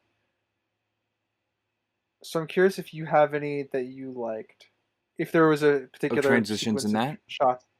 The transitions now were okay, but I mean more the actual filming Let me check with my the notes. circling around her. So okay, well, I guess while you check your notes, I will jump to the popcorn sequence, and this is going to be an inconsistency with how the scene uh, takes place. She doesn't reappear back on the couch when she has a vision, because every time she has a deja vu moment before this, she kind of resets in the same spot. But in this deja vu moment, for some reason, she's still by the microwave, not by the uh, the couch, waiting to hear the microwave go off. Yes, I did see that as a nitpick. The timing was off. Indeed. And even with the dialogue on the TV wasn't lined up properly. No. Yeah. Also, surprising, we just saw Krampus that also had a clip of that version of Christmas Carol in it. Well, it even had Ben in it. Krampus. I That is know. true. Maybe just Adam Scott Oh, likes come- having that in his films. It's in his I contract. it's in his contract. I want to go watch Severance and look to see if there's a Christmas Carol thing in No. there. If I had a nickel for every time I saw Adam Scott in a film with Christmas Carol, I'd have 2 nickels. Which is not a lot, but it's weird it happened twice. there we go. Looking at my notes, the only thing I had for the firework thing, writer in a positive way, was they don't keep the same camera track steady for a lot. They do like to cut around to show like where the girls are at and Cassandra, and then where Sims is located. So they do show a lot to keep the idea of the location and the size of the room very well to the audience. That's my positive for it. I see. I was referring more to the first warehouse scene where where she's doing CPR. Oh. And where the camera's spinning around her, and we're getting the rest of that sequence. But hey, if you like that particular thing, no judgment. I was just curious to see what was your favorite camera angle or whatever. Yeah. Okay. I think that bit stood out to me just because it looked good to me. I don't really have an eye for cameras, but I think it was different, I guess, than what the rest of the movie was doing. Yes. Again, the camera was used in its way of tracking to give establishment to the location rather than an establishing shot of like a very far wide to get the look of things. Yeah. Which, as we stated earlier, could either be on the cinematographer's choice or it could be on the director's choice. And being that this is connected to the guy who did Avatar, I'm leaning kind of director's choice. Could be. I'm not familiar with the director, but I'm curious if the other films they did have similar looking visuals. Yes. Question. Is it a power that Cassandra and Sims can communicate via dreams? Okay. Are you talking about what happened in the diner? At the diner, yeah. I wrote down that she was jumping possible like futures where there's a time she goes in the diner and he's there and exposits because we see he's in different areas, different clothing throughout the whole sequence. So I viewed that as she's kind of like Doctor Strange going through the 14 million options. She's piecing together different answers, the foresight in her dream. Yeah, going through different options. Yeah, that's kind of how I took it. I think that's how she's doing it. I think it's extraordinarily lazy for the writers that's how she found out the motivation of the villain. Oh yeah, That's my take on it. What did you think Yeah, for this one? I guess I like that outlook more so than Sims and Cassandra sleeping at the time because their visions overlap, that they're able to communicate to one another. Your explanation is a lot better. Of this is her seeing different outcomes of what the future could hold in a conversation in the diner with Sims, and that's why he's in different places, looks in different clothing, kind of thing of the conversation, and all the pieces are lined up for her. Ryder, I kind of got you off a couple times in there. Were you gonna pitch in? yeah, and I don't remember what it was going to be. Yeah, for that whole sequence, I thought that she was also peering in just to the multiple layers of reality to kind of piece it all together, because he's in different clothes as you pointed out, and he's um but I am also in agreement, this is just the laziest way for writers to exposit the villain's motivations. This is his evil monologue in a I know. fictitious, not grounded in timeline way. It's pretty pathetic. Even the Twilights grounded their vision into reality. And they did. Alice actually put it as like, this will happen if you continue this way. Yeah. So, there's a detail that I remember was in conversation when this movie came out that we haven't touched on yet. But I don't, and I didn't look into it because I didn't want to swell myself on facts or anything. Did either of you two catch that when Cassandra's on the train and all the girls get on the train and Sims comes after them, and she gets him off the train because of that, before he gets in his spider suit, he's barefoot? No. It is such an odd choice that he's walking on the train barefoot. Is he barefoot in all of his suit scenes? I don't know. I just noticed it on the train. Because I would If actually he's- kind of like if his hands and feet didn't, so he could actually cling on to things. But he obviously does have He does. He gloves clearly on. wears gloves. Yeah. Yeah. Honestly, if they were consistent with that, I actually wouldn't mind it as much. Showing that he's got like it's his feet predominantly that are the best means of like him, holding onto the roof or the Yes, side but of we never buildings, see that him sort of thing. move like that in just his normal attire suit. He's in the spider suit when he's doing all those actions. Yeah. So what is the fan theory? I think you're probing with that. I just remember Or is it that was just a talking point? no, it was just a talking point that people brought up or something, that he's just barefoot, and the reason behind it. Okay. Like I find it weird too. I don't understand why he's just barefoot, other than it's easier to get in his spider suit, but unless that's under his clothes kind of thing. But he could have been wearing It's shoes and just pos- tossed the shoes off. it's possible he does get into a suit fairly quickly going from the train to outside. Yeah, getting off the moving train onto the other train. But I don't know, it's just weird. I feel there's probably more behind it. I didn't look into it for spoiler reasons. Yeah. I will say she was not going to go to her friend's funeral. I took a little bit of an issue with that, but everyone mourns in their own way, so my issue is more subjective than it is objective.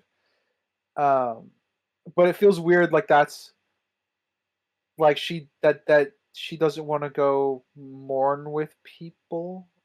So it feels weird to me. But like I said, I take this subjective. The thing I don't get is, or I guess the thing I don't understand is that where she's going, on the train. She's going to the funeral. Did the pigeon like convince her to Yeah. go? When she got the Yes. ticket, it was to the place where the funeral was. I Okay. forgot what it was. It started with a P, whatever it was, but she was going to the funeral. Okay. It's convenient that they're all here. I don't really have anything more than that. Destiny. The characters Yeah, even bring up how convenient it is that they're all there. yeah, it's convenient that they're all there at the same time. I and it's weird that yeah, I guess I'm fine with her being convinced to go, I guess, with the pigeon thing. It still feels a little off to me, but yeah. I Can I jump to another thing? Of course. All right, Sims. I'm gonna add more stupid Sims stuff. After the diner where they got away after hitting him with the vehicle, the tech girl calls him. Is like, all right, I've got a beating on unknown lady. I know who it is. He's like, I don't care. Track the girls. I'm like, you stupid. She she helped them escape from you 2 times, and you don't care to track her. What? She's irrelevant. She's Yeah, I not don't know. part of the dreams. It makes no sense. Mm-mm. It's not helpful to find her because she's with the girls. That's he's so stupid. And every time she's like, the tech lady's like, here's the reasons why I haven't found him yet. He's like, well, do it anyways. I'm stupid. uh, I don't know if you picked up on, but I don't like him as a villain. Yeah, no, I picked it up. He's not a great villain. I think he had a very strong opera scene. Yeah. That's my compliment. I think Um, the ambulance or from, I guess, the beginning of 2003 introduction, so past the Peru stuff, but from 2003 up to, I guess, getting on the train is pretty decent, of just a fine movie. I think I wrote in my notes shortly after, like, the groups together in the forest. I'm like, this isn't too bad. I don't get why everyone hated on it when it came out. Once the troop comes together, that does get a little bit lower. Oh, we didn't Or a even. lot. yeah, Was it brought up that Crimson, this was your first time watching it? This was my first time, yeah. All I knew was that this was a joke film that everyone mocked for being bad. But I didn't really see anything else on it past the trailer. and yeah, that's fair. Um, yeah, I'm in agreement with what you guys said. I had that feeling too in my initial watch there. Spriggs, you got a point? I sure do. When the girls are around the fire, kind of campfire scene, and they're talking about like, oh, you ate all the jerky, Maddie, and like, oh, what should you do? Oh, there's a diner, and Anya says we don't have any money. I was confused because I don't know why Anya got on a train without any funds though. Then, because she kind of made it sound like they all collectively don't, but it's stronger if she just knows her own knowledge of what she doesn't have. So she got on that train without any funds. I find is dumb. Yeah, Because I can connect it to fair. her because then Maddie brings up, oh, I have money through my dad and all that. But for herself saying we don't have any is more so her saying it. Yeah, I suppose so. I'm trying to remember the context of if it's in her interest to just say we instead of I. Was it in terms of going to the diner when they were told not to go to the diner? I can't remember what came out first I or think anything, but she just that's says, what that I wish we had more was. food or something. She goes, well, we don't have any money. And then Maddie talks about her dad and then the diner half a mile away. So I Also, she think it's brings up her. half a mile. I don't know if Maddie's full on that, if that like, actually is a half a mile, because then that makes the driving of Cassandra when she's trying to drive there even worse, that it's only half a mile to get there. But Yeah, I'm a bit more lenient that she says we because I kind of view it as more of a manipulation tactic to keep them in the woods. Because she does try to listen to Cassandra. I think, her and Julia or Sydney Julia, Sweeney, yeah. they listen more. So I think that was her more kind of giving reasons to stay. Like, oh, we're out of money, we can't leave. Possibly, but I see Just it as don't do dumb also, things. yeah, possibly, but I also see an involvement as the other. Because one falls onto not truth versus full truth, like saying, oh, I don't have any funds, so we don't go, which would then put on to Maddie, it's like, oh, if you do pay, you're going to have to pay for me kind of thing. And I don't know if that's Maddie's kind of character to do so, more so than saying, we don't. And Maddie got a little offended by it, saying, no, I do, to correct, which does seem more Maddie's character. So the we seems more fitting for what Maddie took a hold of to get to where the story led versus an I. Which I guess is real crazy to say if that was actually decent writing for it to go that way, but I mean, I feel like that was kind of the direction it was leaning towards. I mean, yeah, I mean, there can be some nuggets in some duty. I mean, this got greenlit. Then again, got greenlit because Sony needed So a did Velma. quote unquote Spider-Man movie. But that is true. Velma also got greenlit. That's because Warner Brothers doesn't know what they're doing with their cartoons. I don't know what they're doing with anything now. That's why they're trying to sell. Oh, I got a problem. Problem? I got a Heavy problem. word. All right. That's the top of the top. No way that the day of that they are arrested by cops, or trying to get arrested by cops and are on the run, and the radio is saying that look out for this lady situation, that like that's the rumor going around, and nothing about ceiling guy. That night at the diner, it's already made front page of the news on a newspaper. Unless it was a huge threat thing. I don't know if like kidnapping is like immediately get it out before tomorrow's. It would have to be the news, next yeah. day. To me, that only indicated if they're showing that a day has now gone by. But if not, then that is a problem. Yeah, I list that under nitpick because it doesn't really affect anything other than just continuity of how the news is delivered. I guess, well, it did affect the trucker noticing them, I guess, but that could have been off the news and not the newspaper. No, I think that's impossible. I don't. It could have been televised. It could have been televised through It's not the radio. impossible. Yeah, that to get he the saw media it on it. TV and recognized her. So I'm not gonna say it's impossible. No, that's fine. Yeah, I'm saying the newspaper newspaper. Yeah. Highly improbable. I don't think it's impossible. Yeah, it's they wouldn't have the newspaper out. I have some additional notes to go kind of in adjacent to that, where it's weird that they show her going through the effort to take off the license plate, but she does that after she drives back into the city. Yes, that she just randomly finds some kind of tool to do it. And then later, when she picks up the girls at the diner, they're able to drive to like Ben's place in a beat up taxi with no plates. Well, no, they don't drive. They don't drive to Ben's place. They drive to the inn. Oh, driving to the inn still. Like just driving around New York though. Yeah. Yeah, I'll buy the inn a little bit more because this could be an out of the nowhere, middle of nowhere inn, but it's a near thing. But it's clearly close enough for Ben to come out and take the kids off her hands. No, they actually do take the taxi to Ben's place. Ben doesn't pick him up. No. Ben does pick them up. Because Ben when Ben gets to the hotel, they don't take the taxi. They take a Then how does the taxi get to Ben's place? I think we just found an inconsistency because I remember her driving off in the taxi at the end of that scene. She is, so the taxi has to be at Ben's house.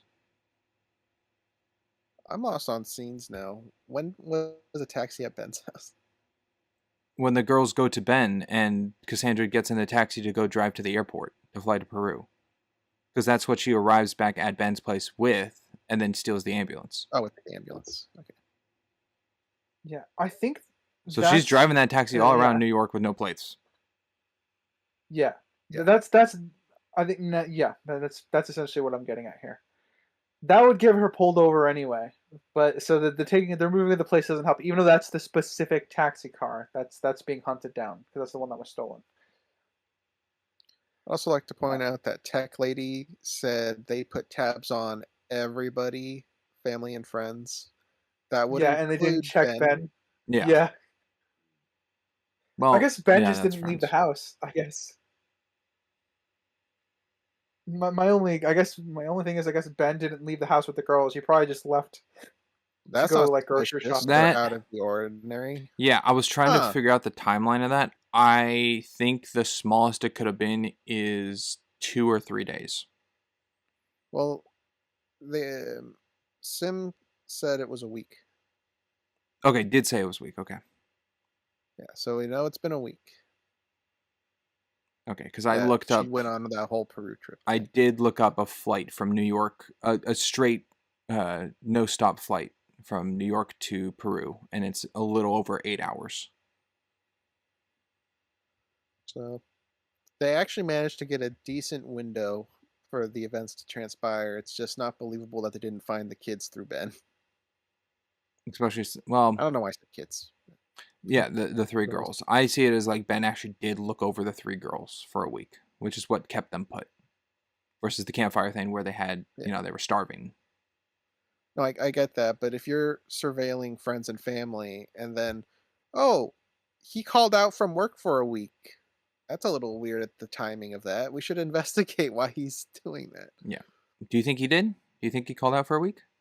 If we're assuming he's supervising the girls for a week, I would have to say yes, he did call out. Okay. I mean, the only other option, right, would is that he went to work like normal, which wouldn't arouse suspicion, and the girls learned their lessons to not fuck up so colossally as to leave his house. Yeah, because I think That would be nice. Mary lives there too. I think Mary can kind of be around them as well. They're not like unsupervised. Yeah, they're not unsupervised. Yeah, because that sounds right. Yeah. Okay. Yeah, I think I don't have any issues with them staying at the house, and I think Ben can keep going to work. Yeah. It would be I a just little don't- different though, because without his partner, I guess so, of Cassandra, he'd either be redispatched with a new partner or do different work while Cassandra's away. Yeah. Which could give him more time then to be with the girls throughout that week, kind of thing. I don't fully know how that works when your partner's MIA. Yeah, I don't know either. I wish we had more rules with this NSA machine. NSB. Was it? They said national. They specify National Security Bureau. Oh, okay. Oh, NSA is just on the badge because it's agent. Yeah. So NSB machine, because I feel like there's so many scenarios where they would have been in view, and it's 2003, so there's less cameras everywhere. But the moment they show the picture of her sticking her head out the window, Oh yeah, Maddie sticking her head out. Maddie, that had to have been like a live feed. For the quality from something. It's not. It's 2003. There's still security cameras using VHS tapes. Yeah, when did National Treasure take place? Or National Treasure 2, Book of Secrets? Because when Ben takes the 6 or something, the wood and takes the photo of it while speeding. Like, I'm just trying to like that time period and quality, which is far more a realistic movie than this, to then account for this being 2003. I mean, yeah, the quality is one thing. I just mean how they would have gotten it from whatever it recorded from. Yeah, it's not on the internet. It's they're video. tapped into every feed in New York. Yeah, yeah, but the problem is it's a videotape. That's not networked. It's not digital. They'd have to go grab it. No. So yeah. I guess we can all say a big problem is that this takes place in 2003. Yes. Yeah. I also don't know why. This film needed to actually be based in like the 2000 teens. Yeah. Is it taking place in 2003 just because of Spider-Man? Like, this is why Peter has to be a baby. If they wanted to connect the universes, maybe. So yeah. Now Peter's 20. Like Venom takes place in like the 20 teens, and if it's the same world kind of thing, like connection. So it is probably a larger plan thing like that. That's probably what they would imply with it, yeah. Because I'm thinking, right, because it's been retroactively that kid in Iron Man 2 has been made to be Spider-Man. So that kid theoretically could have been born in 2003 and then gone through everything else to be quote-unquote Spider-Man. Though I would say that this is obviously a different universe from that Peter Parker. But yes. But then again, you got which one of the Venoms ends with Spider-Man on the TV, which is the Tom Holland one. And then Morbius has like Toby posters in the background, but it also has Michael Keaton's Vulture in it. Vulture. Well, then you got Tom Hardy Venom in at the end of No Way Home. No Way Home. Yeah. Yeah. Okay. Which so then I guess they are connected. Yeah, but then they go I just remember the trailer from Venom Last Dance. They go and get that symbiote from that universe. So they're not the same universe. Okay. But they're in the multiverse. Yes, they are in They're the in the multiverse. And That's also why as far- Donald Glover's Prowler is in Spider-Man Into the Spider-Verse, or Across the Spider-Verse. yeah. And the weird thing is that all the timelines seems to be happening concurrently, which would still work, I guess, as to why Spider-Man would be the correct age in this universe too. Yes. Mhm. I don't know. I think that's, to me, that's kind of the only like fighting reason why this takes place in the year it does. Yeah, no, I I agree. agree. think that's the intent. I think that is the intent. And it This damages the movie was movie. going to do so. This movie was going to do so well. It was going to get a sequel, so that's why they did it. Funny enough, I think the sequel to this movie would have been better. If this movie did get a sequel, I think the sequel would have been better than the origin. I Probably. think so. I think It it's is like a an lost X-Men. origin. I think it's like an X-Men Origins Wolverine kind of thing, where the Wolverine is better than X-Men Origins Wolverine. Because I feel like one of the worst aspects of this movie is the villain. And now that the villain's not going to be in a presumed sequel scenario, I think it probably would be better for that, assuming they make a better villain. Did the villain even have a name? Like, what's Ezekiel Sims' villain I don't name? think he had a villain name. There was no I like just called news it- poster being like Spider Dude. Ceiling And guy. It's funny. in the I just literally public. called him Evil Spider Dude in most of my notes. So I literally don't know his villain name. I don't think he has one. He probably has one of the comics. They just never say it. Probably. I don't even understand how it got pinned on her as like she's the kidnapper. Did he Yeah. kill all the cops? I guess or so. just knock them out? No, I think he killed Is- them all. Didn't the news say that they got beaten up? Not they didn't say cops killed. It was the cops got beaten up. Yeah, and that would be the story. It wouldn't be the girl trying to get kids out of a fucking combat zone. It would Well, be then that would add. the- Yeah, that would add something different to Sims, is that he can choose who to poison upon contact. Because every time he touches someone, it's poison. That was something I found inconsistent when I wrote it down. On the final fight on the roof, when he grabs Cassandra, there's no poison effect. When he grabs Sydney Sweeney in the diner, there's no poison effect. It's very inconsistent. I guess maybe he does get to choose. I don't know. Yeah, I think. Well, I mean, he obviously gets to choose. Or he has to sex read- with the Yeah, NSP agent. Well, yeah. Yeah. But he would want to poison the people he's trying to kill. Yeah. Yeah. He doesn't have a poisonous peen. As far as I can understand, that's funny. As far as I can understand, is that if he it's like a bite from his hand, so obviously you can still go through the motions of everything else. So like obviously he tries to poison Cassandra, but she's immune because spider bite. Because she's got the venom in her already, kind of thing. Yeah. Yeah. Yeah, he's got those Toby finger spikes. Like Yeah. that. It was mildly amusing her attempting to wall climb. I'll give them that. That was probably the only full smile I had in the film. It was silly. I'll give it that. It makes was sense for her trying. It's like, oh, maybe I am one of these spider people because of my visions, and it just did not work.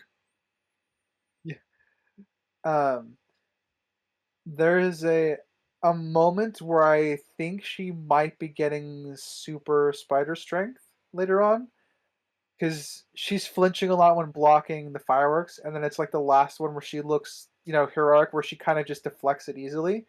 I took it as she might be getting some semblance of super strength, but I wasn't sure. I guess I took it as the movie didn't care.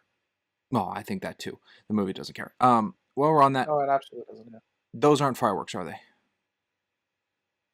I guess we gotta lean one of two ways. Are they fireworks or are they not fireworks?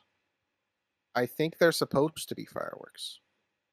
Okay, if they're supposed to be That's- fireworks, then I have that as a problem. It is a problem. A I mean, we firework have cannot take real-world down scenarios. a firework. Of, A firework cannot take down a helicopter. I mean, it depends on the firework, actually. Some could, but I don't Okay, think a it has to firework be. cannot break a hole in a brick wall.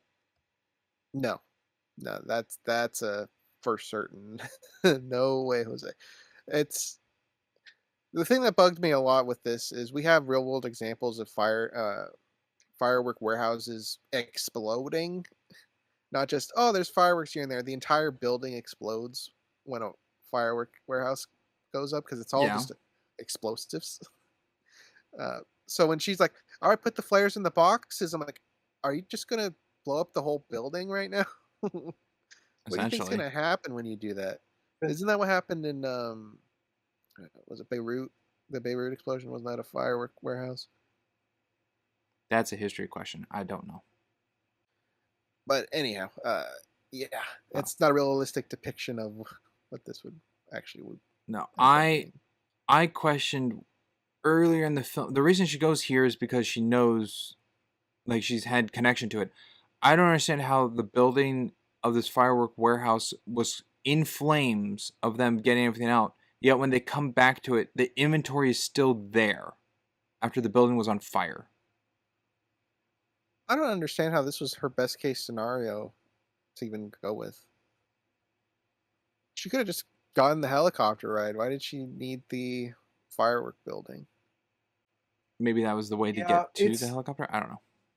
yeah. My only guess is that it's just convenient. She's just going with the vision she had, and the vision was like, get to this building and a helicopter's on top. Yeah. She I doesn't do seem like to be the able to. building was Sorry. earlier in the film. Yeah. So again, this is going into the time loopy shit, and don't know how that's going to function. But she could have had, because it's a building she knows.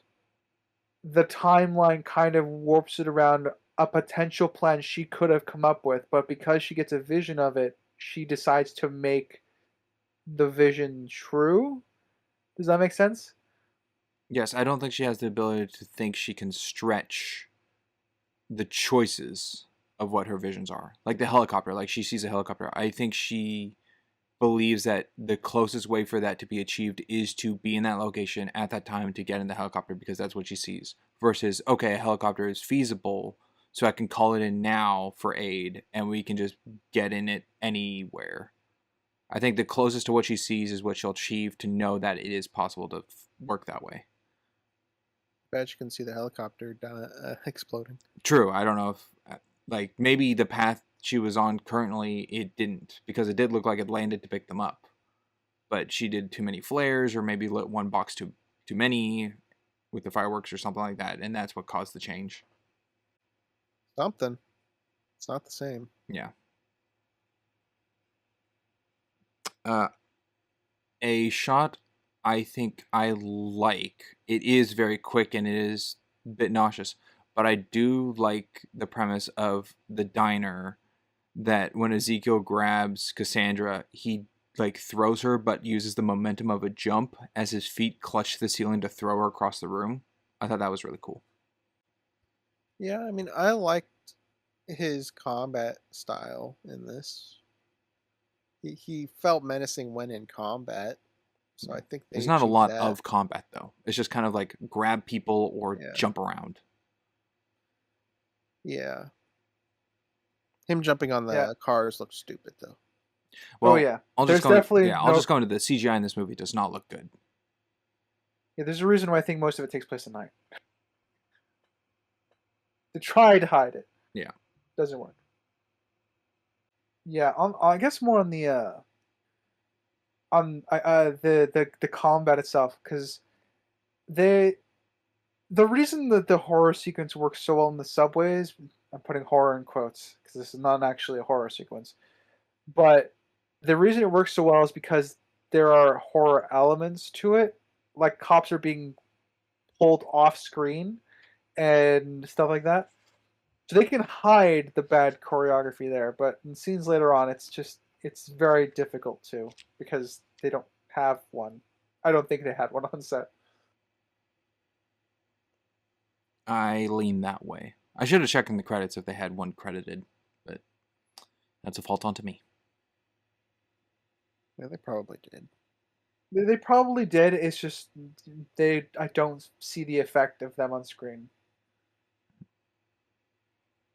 I can touch on one of the biggest, most blatant, in-your-face foreshadowings in any movie ever, I think. Does it start with a C? It starts with a C and ends with a R. Yeah. We'll go on. Okay, I was going to say, Ryder, can you guess what the middle starts with? Oh, no, I'm lost right now. Oh. Okay. It starts with a C, ends with an R, and the middle started with a... Is this for anybody or for Ryder? Well, still for Ryder. I was just trying to like structure it more easier to understand, but... Well, Cassandra would say... One liner. Anyway, the CPR sequence of teaching the girls CPR. Okay, all right, yeah, okay, sorry.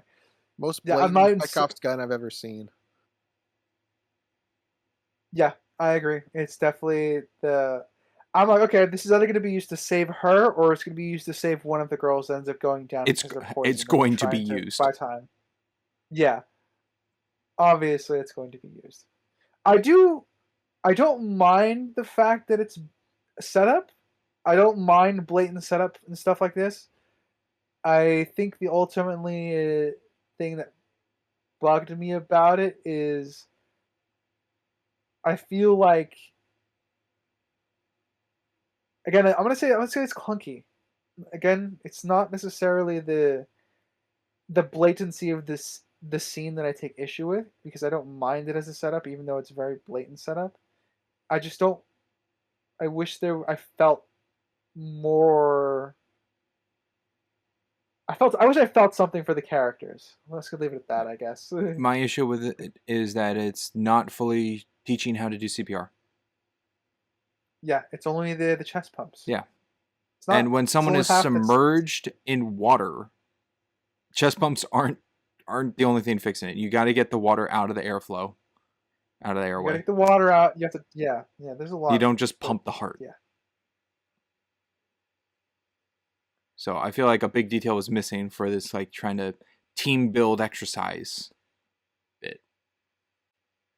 Also, I can't really recall if one of the girls, when they're using CPR on Cassandra, if they're holding Cassandra's head up. Because you need to have it that way so you're not, well, for the airflow, so you're not pumping it into the stomach, you're pumping it into the lungs.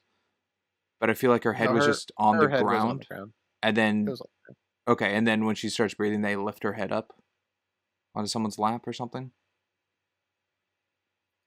I don't remember them even lifting it. I thought Maddie had head on the ground, yeah, her eyes open, and they're gray. Oh, okay. Maybe it was just the ground. But... And there should have been more damage to her face from the firework. Underwater, after she got hit, I wrote, "Where's the damage?" And when she's pulled out of the water, she's got these little marks, ash marks. Yeah, it's no damage really at all. Visually. Yeah, makeup department was over budget at that point, I guess. Sorry. No. Oh, boy. Okay. Sorry. I just read my note of something that I did not like. Yeah. Cassie doesn't have night vision, right? Like seeing in the dark? No. Nothing established. Not necessarily. She can see things coming up. I guess if something's in the dark that she can like evade. The reason I asked this is because she finds I guess it could be played off that it's the vision, but she finds the tracks in the dark in the vision while the taxi's off, I think.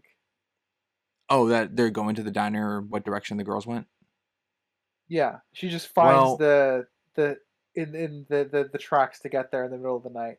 Yes, I think it's taxi light, but it's also, that was full vision, but the vision still has to be based on something, so I think it is the headlights of the taxi. All right. Okay. Crimson, another point? Sure, I'll jump back to the baby shower. Small little point. Do you think it was her card being the last one, or the friend just ended the game? I think just ended the game. Oh, absolutely. Absolutely, the friend stepped in and ended the game. Yeah. There's no way.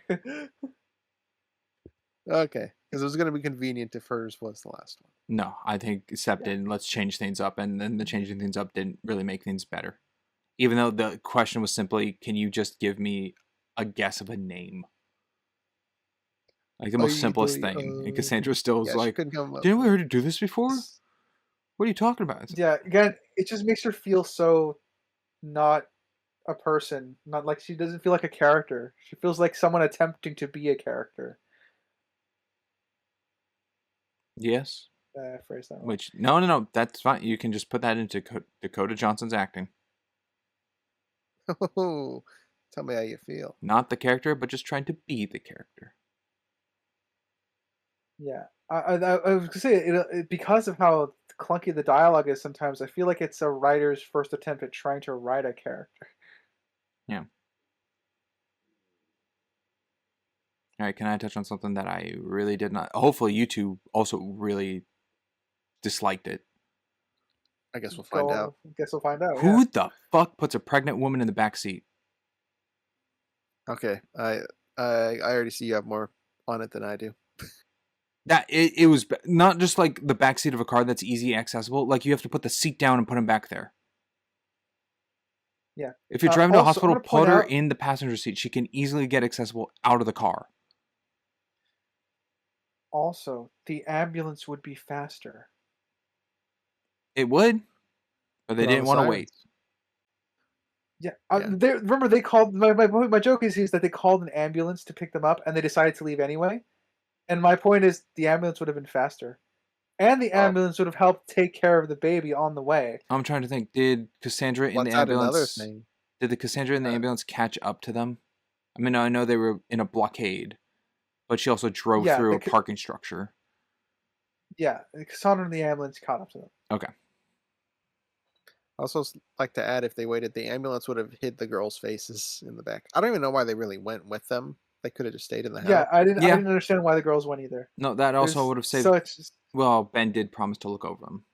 So that way, if Mary and him both had to leave, they do have to bring the girls so they're not unsupervised, which I guess is Ben upholding his promise to Cassandra, which is kind of nice.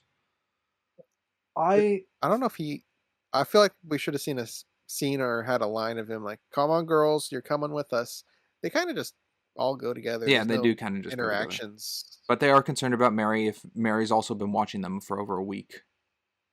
So I suppose that, they built a little bit of trust. That's kind of more time than they had with Cassandra anyhow. They've had a week with Mary and Ben. I kind of wish I saw that on screen. Yeah. Now, actually. But that's not their movie. This is Cassandra's movie. Which is why we got to the go to sequel Peru. is going to be their movie. But shoot. The angle where Ben's like, guys, what is that, looking up at Ezekiel up on the billboard? From where he is in the middle of the intersection, it is fine for him and Maddie to be able to see it. The girls in the back seat would not be able to see him at that angle. Even though they're like, oh my gosh, let's get out of here. And that is a criticism I will throw at Lord of the Rings one day, whenever we get there. But yes, that angle is raw. Is there enough for them to infer? You got him looking up at a upward angle towards a scary figure. It would have been a good little comedy bit for the action that's going on if Maddie turns around to the backseat to look at the girls and say, it's Ceiling Guy. And then he jumps on I like don't the hood know of the that. car. Maybe. That would have been like a I little guess that comedy, would work, tongue-in-cheek, with also like a loud, like kind of jump scare a bit to give reveal. I think that would have been better. Which also, if they're trying to go that aspect, which they didn't do, would explain why Maddie has to be in the back seat and not Mary, so that Maddie can relay that information. Yeah. But that didn't happen, which makes Mary in the back seat even worse. Yeah, so I don't have an issue with a pregnant woman being in the back seat. My issue is that in this instance, it doesn't serve her to be in the back seat. She would, because the car is small, she would be in the front seat. Yeah, no, that's what I'm getting at. Like, if you need to put a pregnant woman in the back seat, that's fine. But like, at least the door or whatever is conveniently at the side to put the person in. Not like one of those vans where you have to go like all the way in the back to sit down kind of thing, and you have to shuffle down the side. Don't put a pregnant woman there. I know some instances where it's like put them in the trunk so it's easy to get them out if like a whole family's going. But when you have to put down the seat, then you have to wait for the person to get out. Like, it just takes more time. Yeah, I agree. I agree, sir. It just irks me so.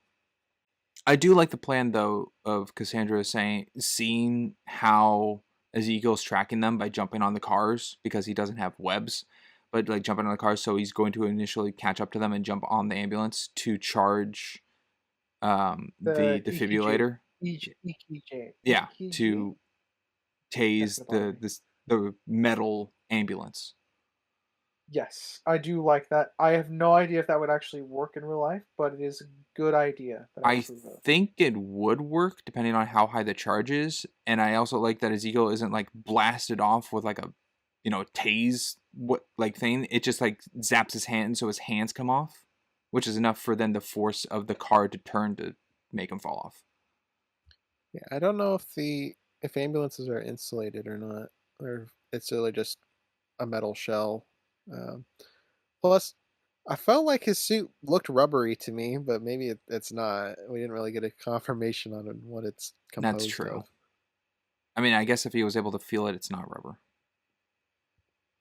I guess, but it could also just be inconsistent on what it looks That's also like. true. I don't know what his suit's made out of. We did not have a Lucius Fox conversation. Yeah. That's very true.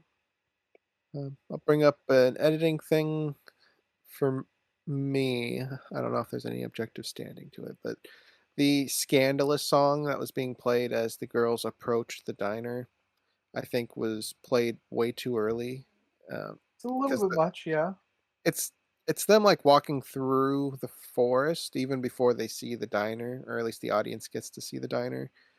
So it's playing. I'm like, what? Why are we listening to this song right now? This doesn't fit the scene at all. And then the song goes quiet. Well, not like silent, but the volume got turned down so they could talk. And then they raised it again as they approached the diner. And I'm just like, why couldn't you have just played it after they discussed the diner, or when they stepped into the diner? It's Yes, such a very strange way of doing it. I agree. I thought it was also weird. I thought it was them playing the song while walking, so something to listen to on someone's phone, not Maddie's phone, but either Julia's or Anna's.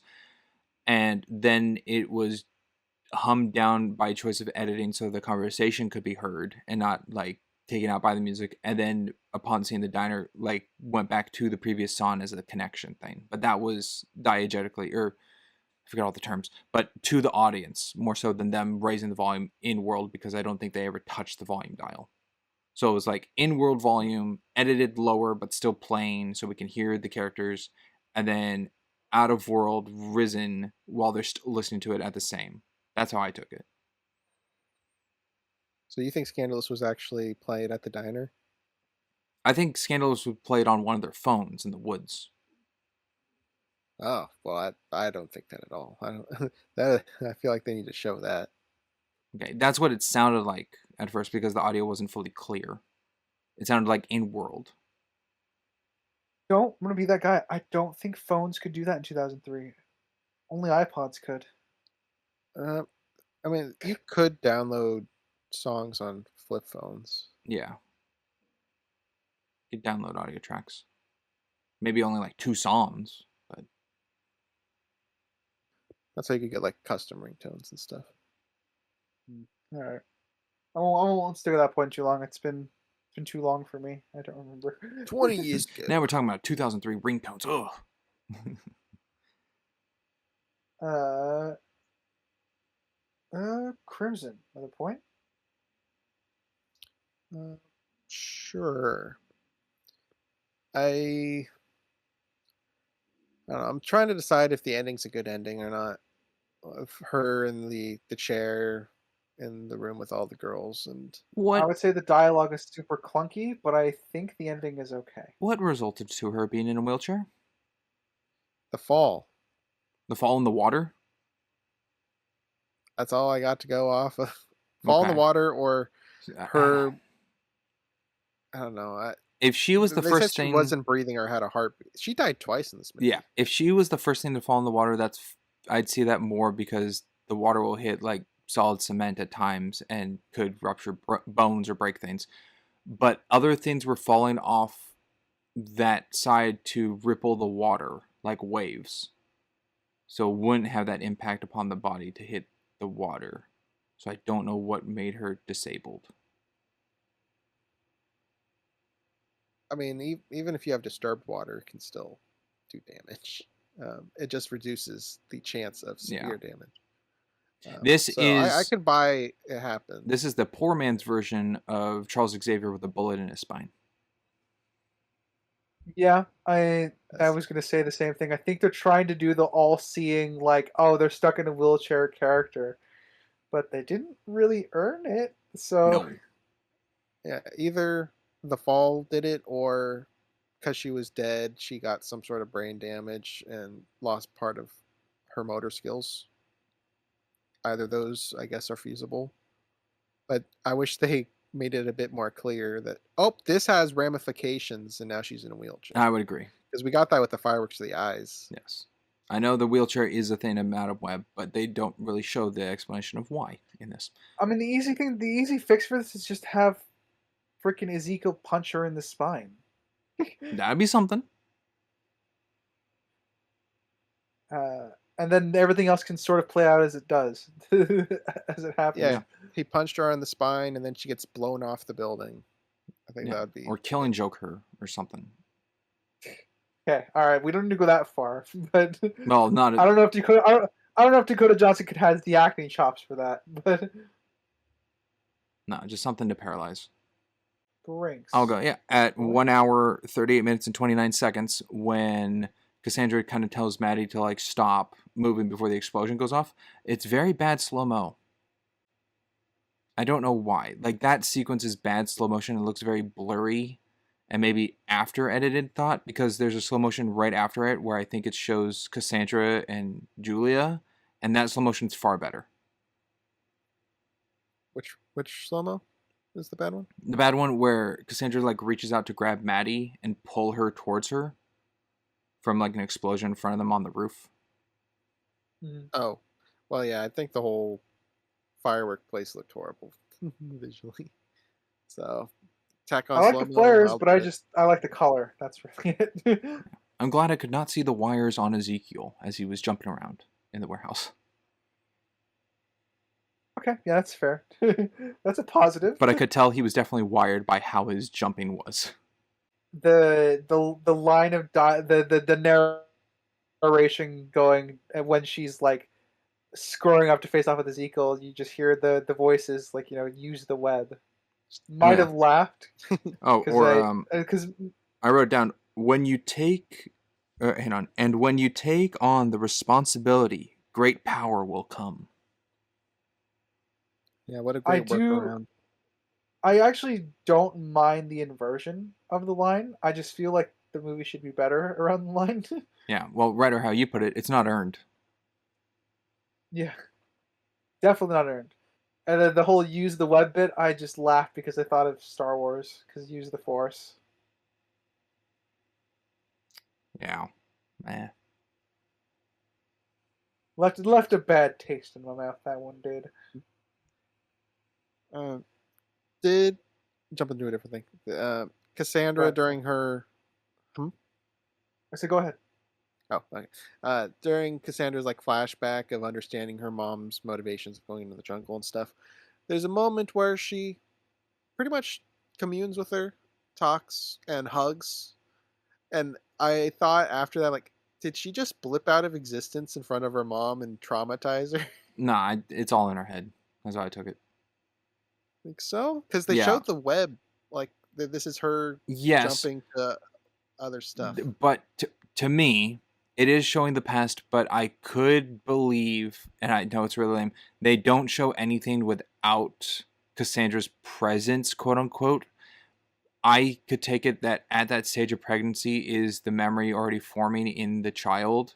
So she's able to go to that memory, even though, you know, it's not clear and she's still in the womb, but it's not before she was pregnant or her mom was pregnant.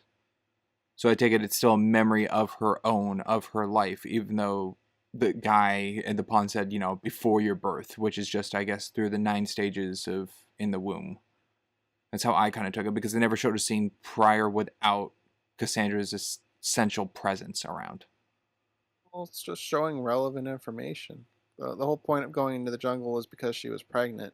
Yeah, to save the baby. So, it just showed important information. I'm not. I don't think it's because Cassandra was there. It's just important information. No, it is because Yeah. Cassandra's there.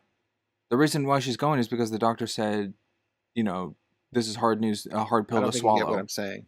You were saying nothing before this was shown because she wasn't there yet. But I don't think there's anything before the pregnancy that would have been relevant. Oh, I suppose so, yeah. Maybe her dad, but... Yeah, so that's what I'm saying is there's not really a reason to show a before pregnancy scene. With the context of all, I suppose so, yeah. But yeah, I could also probably just agree with that. double hand that into the reason why she's able to see this.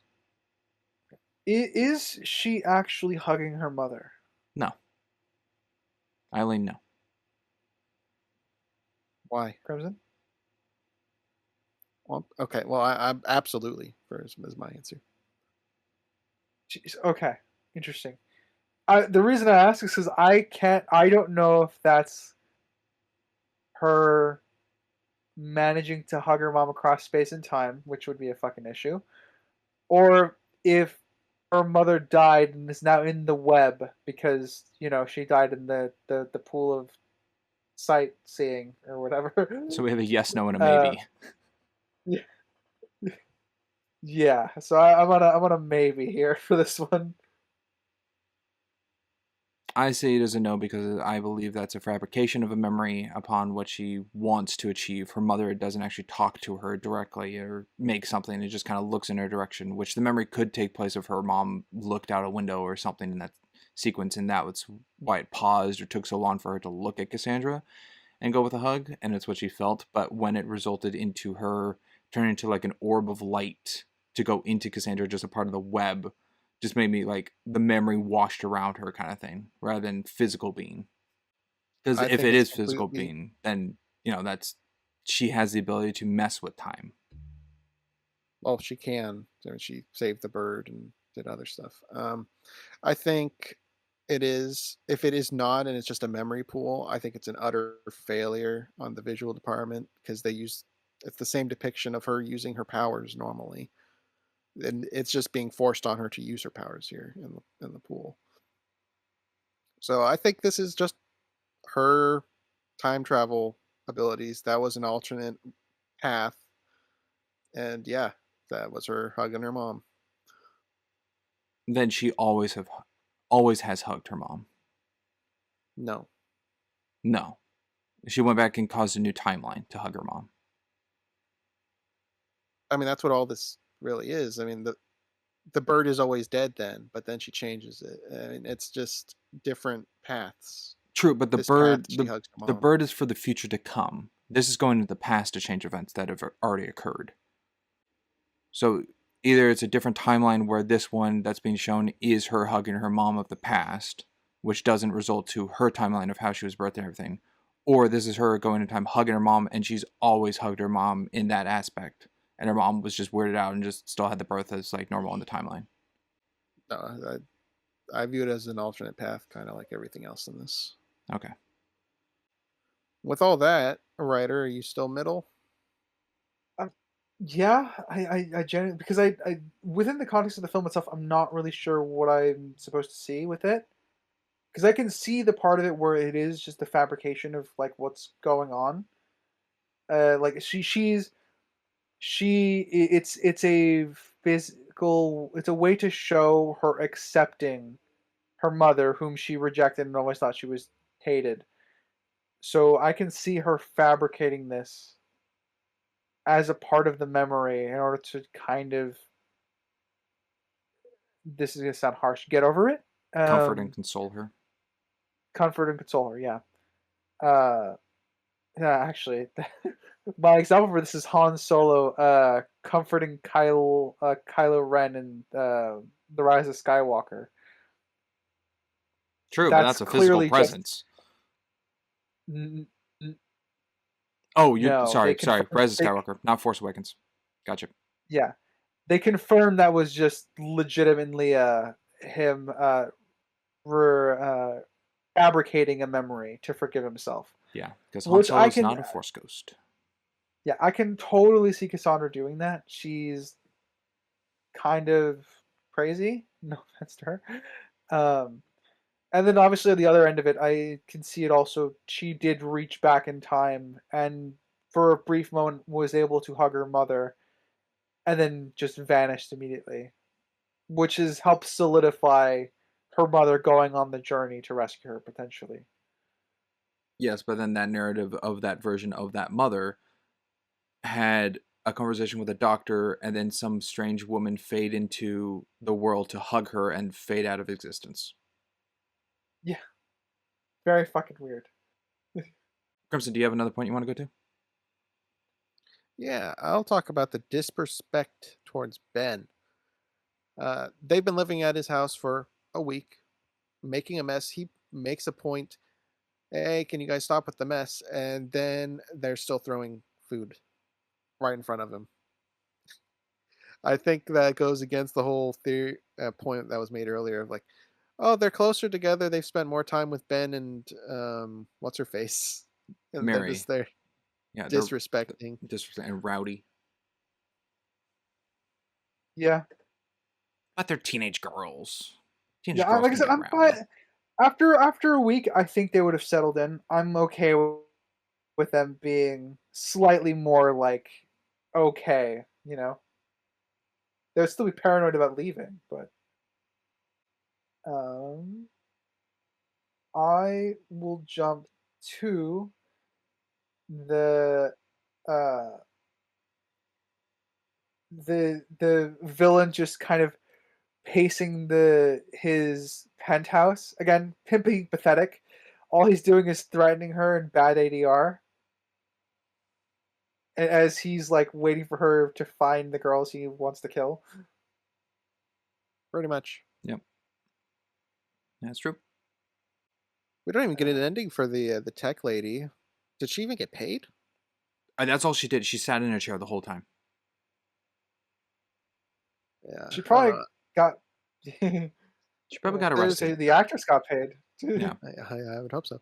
I don't know. There's a scene that I feel, or piece of audio dialogue that I think is missing because we have the whole ambulance chase scene, and he gets chucked off while they drive away, and then they go to the fireworks warehouse. He finds them there. Now we can try to assume that it's surveillance tech lady that told him, but that's assuming. I mean, she's been failing for a whole week plus before she even left Peru to find these people, but now she can do it. I'm not for that. Yeah, I think I'm in agreement. There should have been a bit more. Just a quick line of him recovering from getting fucking shocked, and then just have her say, "I think they're going this way," or something to that effect. Tracking the ambulance GPS, which I still think would be a little bit much for the 2003 tech, but something. Sprinks, you got a point? I do. 1 hour, 45 minutes, 32 seconds after the birth of, oh my gosh, is that Peter Parker? It focuses on the mesh webbing of like a curtain to, I guess, foreshadow that, oh my gosh, she's like connected to spiders. It's Peter Parker. Yeah. I thought it was goofy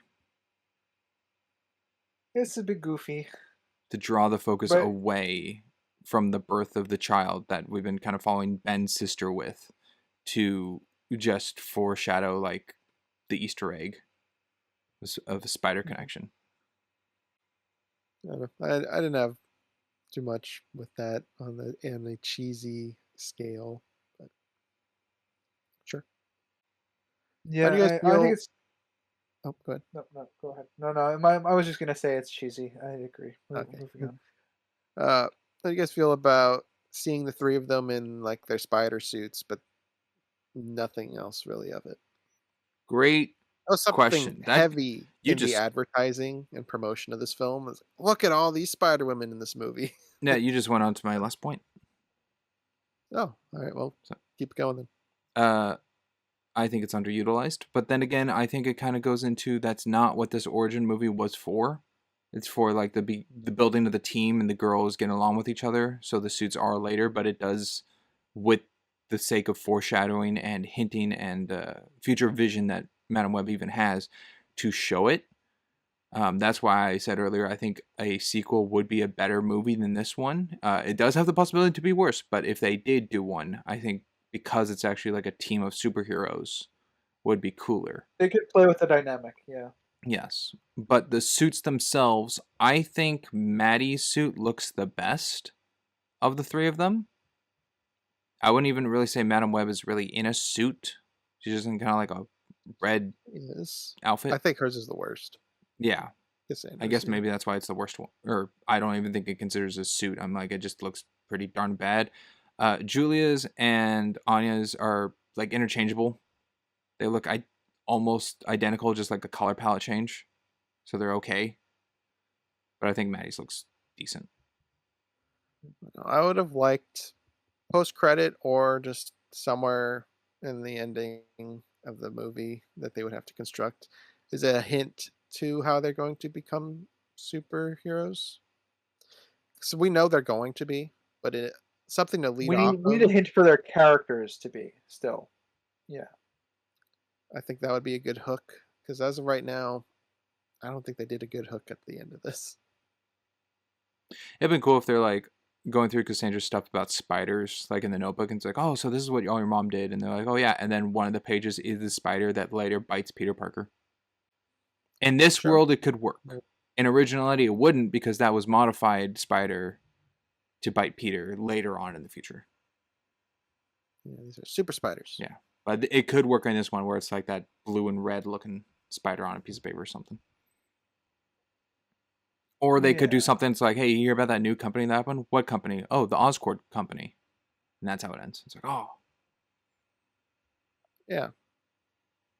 I don't know. I don't know what Or Sony can and open, cannot do with Spider-Man or they stuff. open mail, like their mail, and there's some flyers that hint towards like a trial or something. I don't know.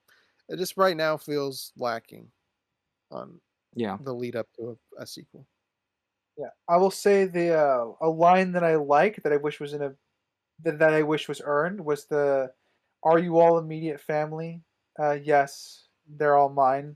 I'm totally like I said, it's a good line. Just wish that I bought into their relationship.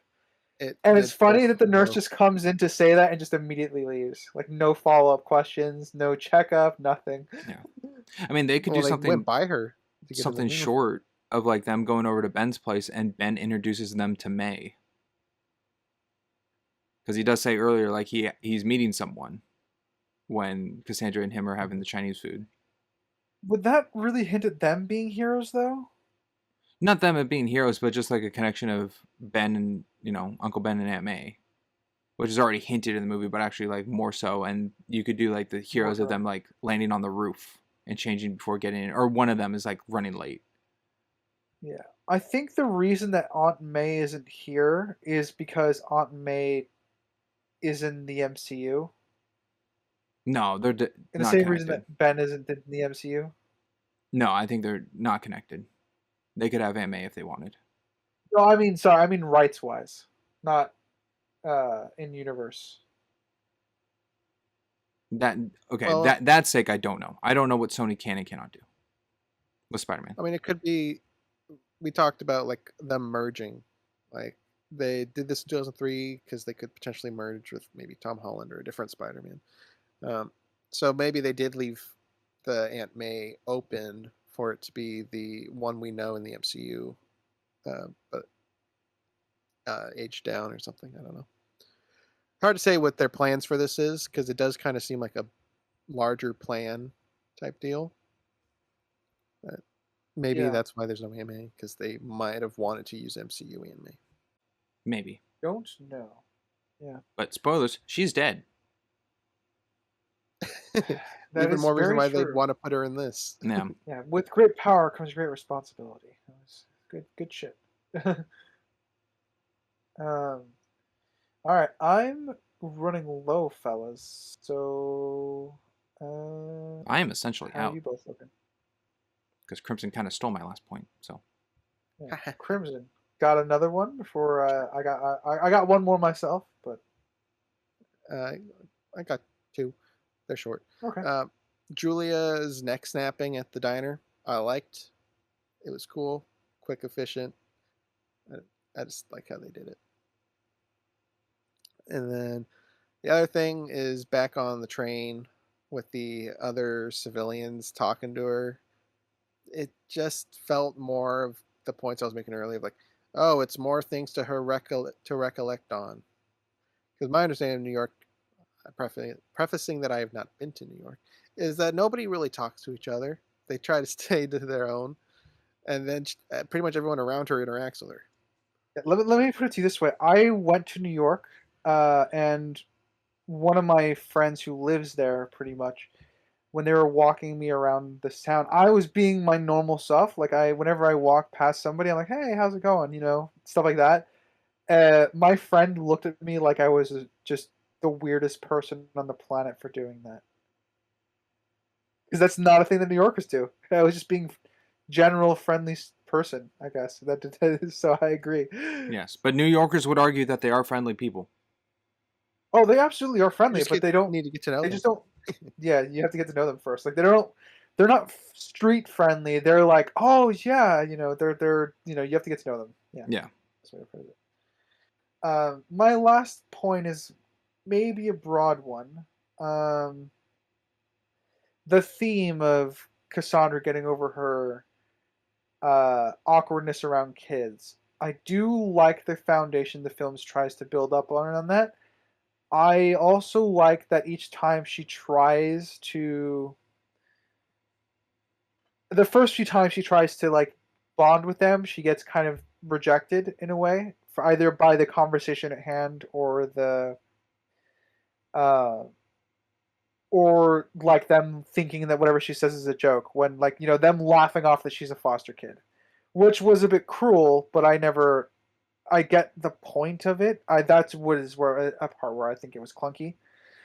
Um, but I do like that all the kids that she are with her all seem to have issues with their parents, so it kind of forces her into that role of being a mentor. Um, and as far as the execution of it goes, I'm gonna say it's probably middling. There's definitely stuff they could do better, but I think it could be much worse. I agree. Could be worse, could be better. As it is, it's all right with that uh, particular thing. And Springs? Yeah, taking in. I agree. Definitely could Yeah, okay. fluctuate one of the two, but yeah. All right, so middling. All right, we're all agree with that.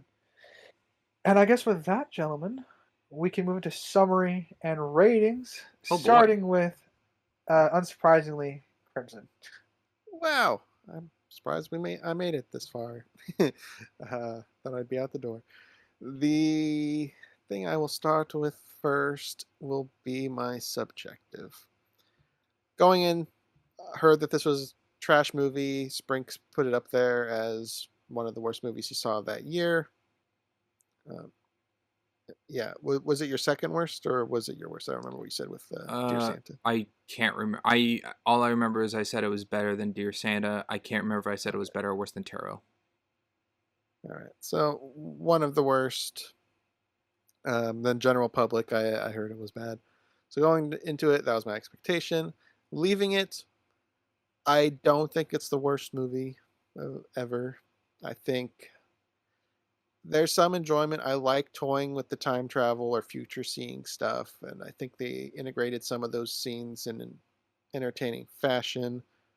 I like the villain when he's in his suit, he feels menacing, but when he's just Sims, he's a moron. I think he's a bad actor, and that detracts from me watching him on screen. So I have this out of 4. I probably will never watch this again. I don't intend to.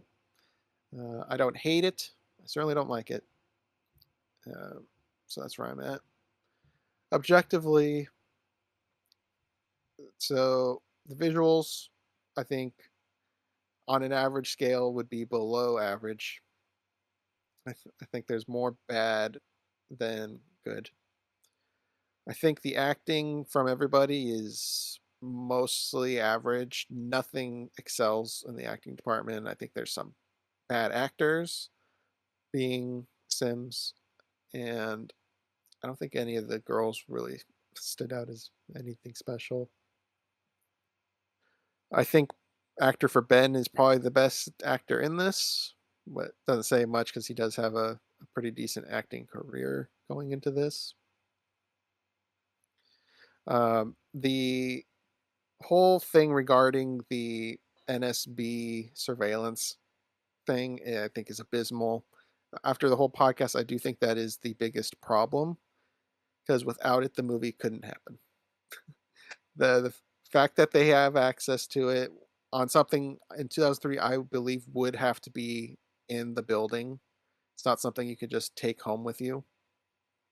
And the fact that he was able to get a dream image of the girls on the computer to then track. I think they're inconsistent on how they track. I feel like it should be stronger than it is. I think the characters are consistent, at least. I don't think anyone really broke character. That might be one of the stronger writing aspects of this. I think the mom is the same. I think Cassandra, she's probably the biggest with the difference in her quirkiness, I guess, or introvert aspects. She's probably the least consistent, but I don't think she ever breaks in that regards. I feel like I'm rambling, and I'm also feeling like I'm missing stuff. But I'm at a 4.5.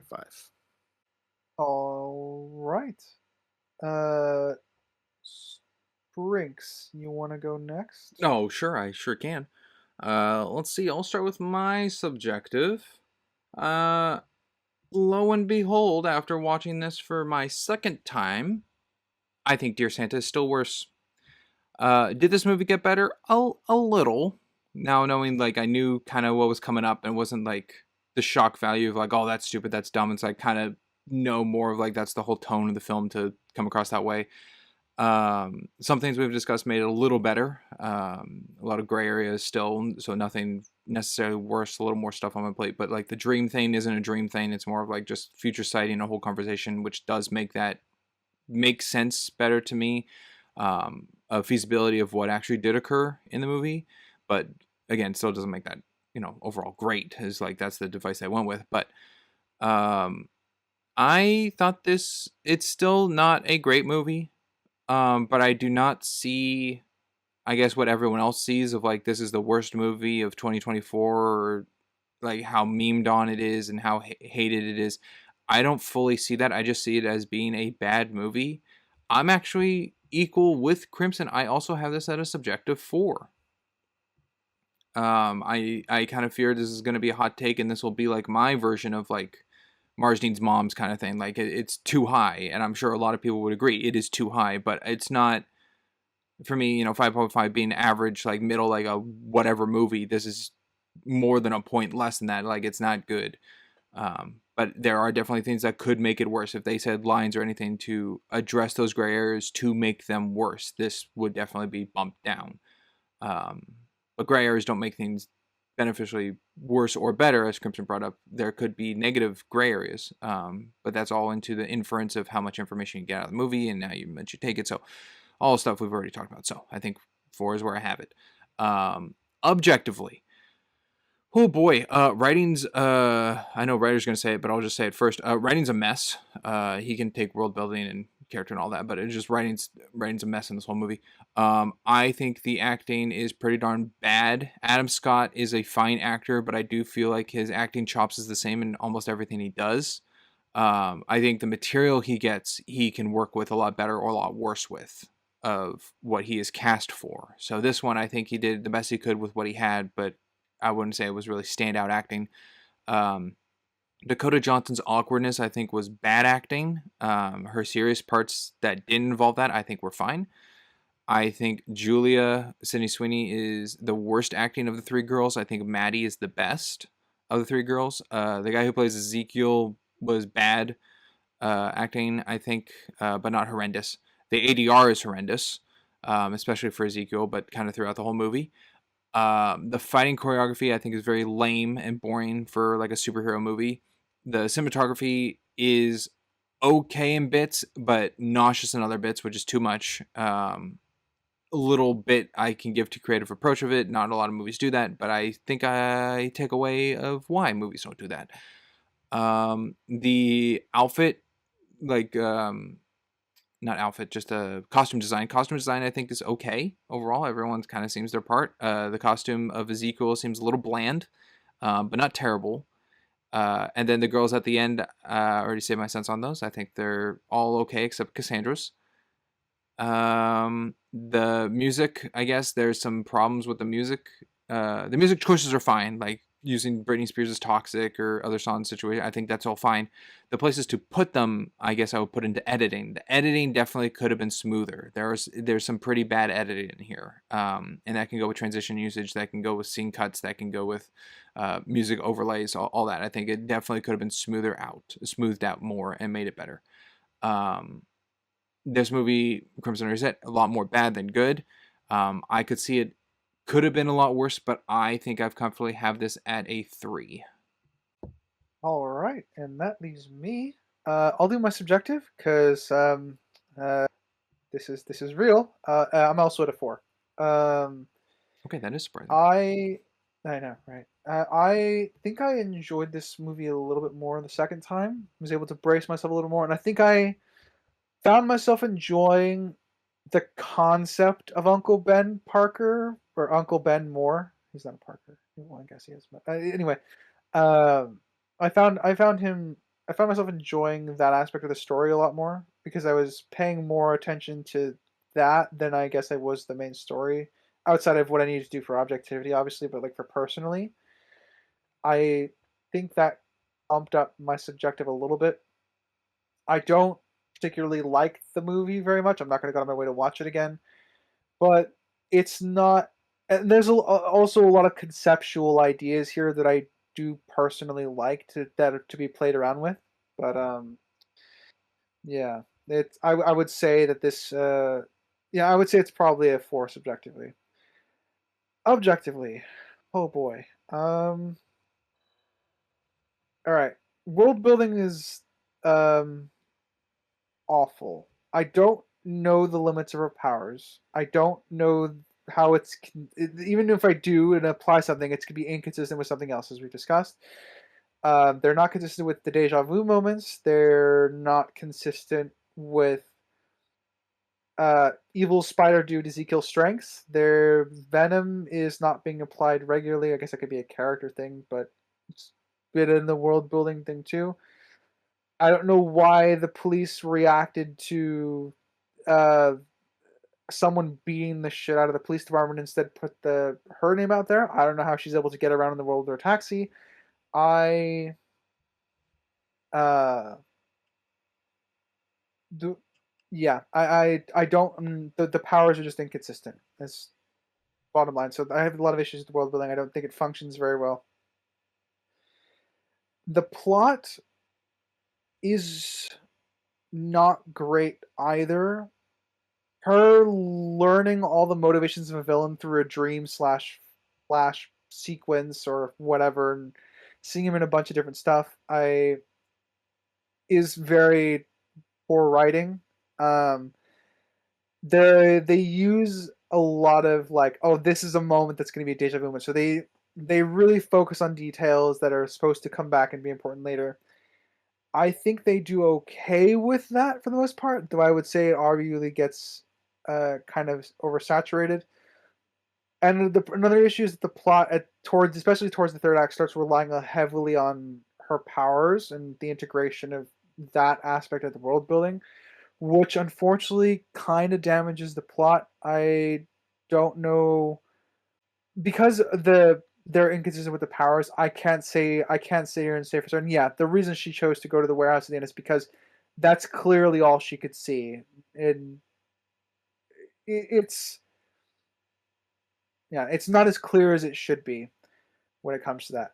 The kids, for some reason, going with Uncle Ben and Mary to the hospital. I don't know why they had to go. I obviously it's to contrive the final act. It doesn't make sense to me. Her showing up at the diner in a car slower. I feel like this needs to be explained why she of her just waiting out there for the Ezekiel to show up. That would have been the way to solve it. Yeah, so I think the plot's a mess too. Characters. The kids are okay. I think they're bratty. I think they're very much stuffed into their archetypes for the most part. We have the bratty rebel. We have the kind of nerdy kid who wants to break out and be herself, and we have the quote unquote the foreigner, the immigrant. And I think they're in their archetypes a little too much.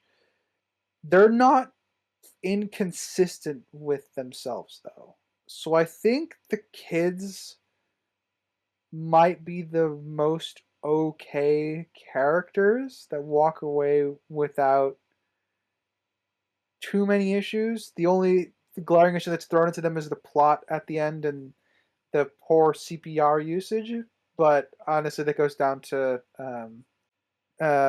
Cassandra not teaching them what they're supposed to know. And main characters, Ezekiel's awful. Just gonna echo everybody. Poorly written. ADR is bad. Motivation is sensible, but he's, taking his sweet time. He's edge walking. He could have thrown the grenade from like wherever he was standing instead of just making sure he was looking at them before he tossed it in. There's a lot of things that go into him. He's making terrible decisions. He's not a great villain. I would say that's his actions damage his character more than anything. Or the world building thing that Crimson already covered the tech stuff, so I don't really need to talk about that. And then for the main character, Madam Web, I already covered the awkwardness bit over the course of the podcast. I'm not going to really touch on that again. I think she's also inconsistent with her powers, her character traits, and a few and just the confusion of the level of her motivation at some points. Even though a lot of what her arc is about accepting the kids, they don't really play into that well enough to feed into her character archetype, her character changing and making her arc fulfilling by the end. So all that said, with a terrible plot, bad world building, with only a few, with maybe half the characters being okay, I'm probably at a 2.5 objectively. Not the worst movie I've seen in the world, and I'm with what Spring said. I don't think it's the worst movie of 2024 as everyone else seems to think to, but I agree it is a bad movie. Well, to your knowledge, you think this is worse than Tarot? I would still think so, yes. I would probably put this objectively worse than Tarot. I would probably have to watch Tarot again to say subjective, though. Okay. And I guess with that, gentlemen, shall I read us out? Yeah. I think so. Alrighty. Thank you, audience, for listening, whether it be Spotify, Amazon, CastBox, GoodPods, iHeartRadio, Pocket Casts, and Samsung. And you happen to be in our visual side of things, be it YouTube or Rumble. Thank you for watching our PNGTuber slideshow there. Please feel free to like, comment, subscribe everywhere. Tell us how much you hate our opinions or how much you love them. And as always, I've been a Geeky Writer. I'm Crimson Maroon. And I'm Springs. And we will catch you next time. Later, everybody. Bye. Toodaloo.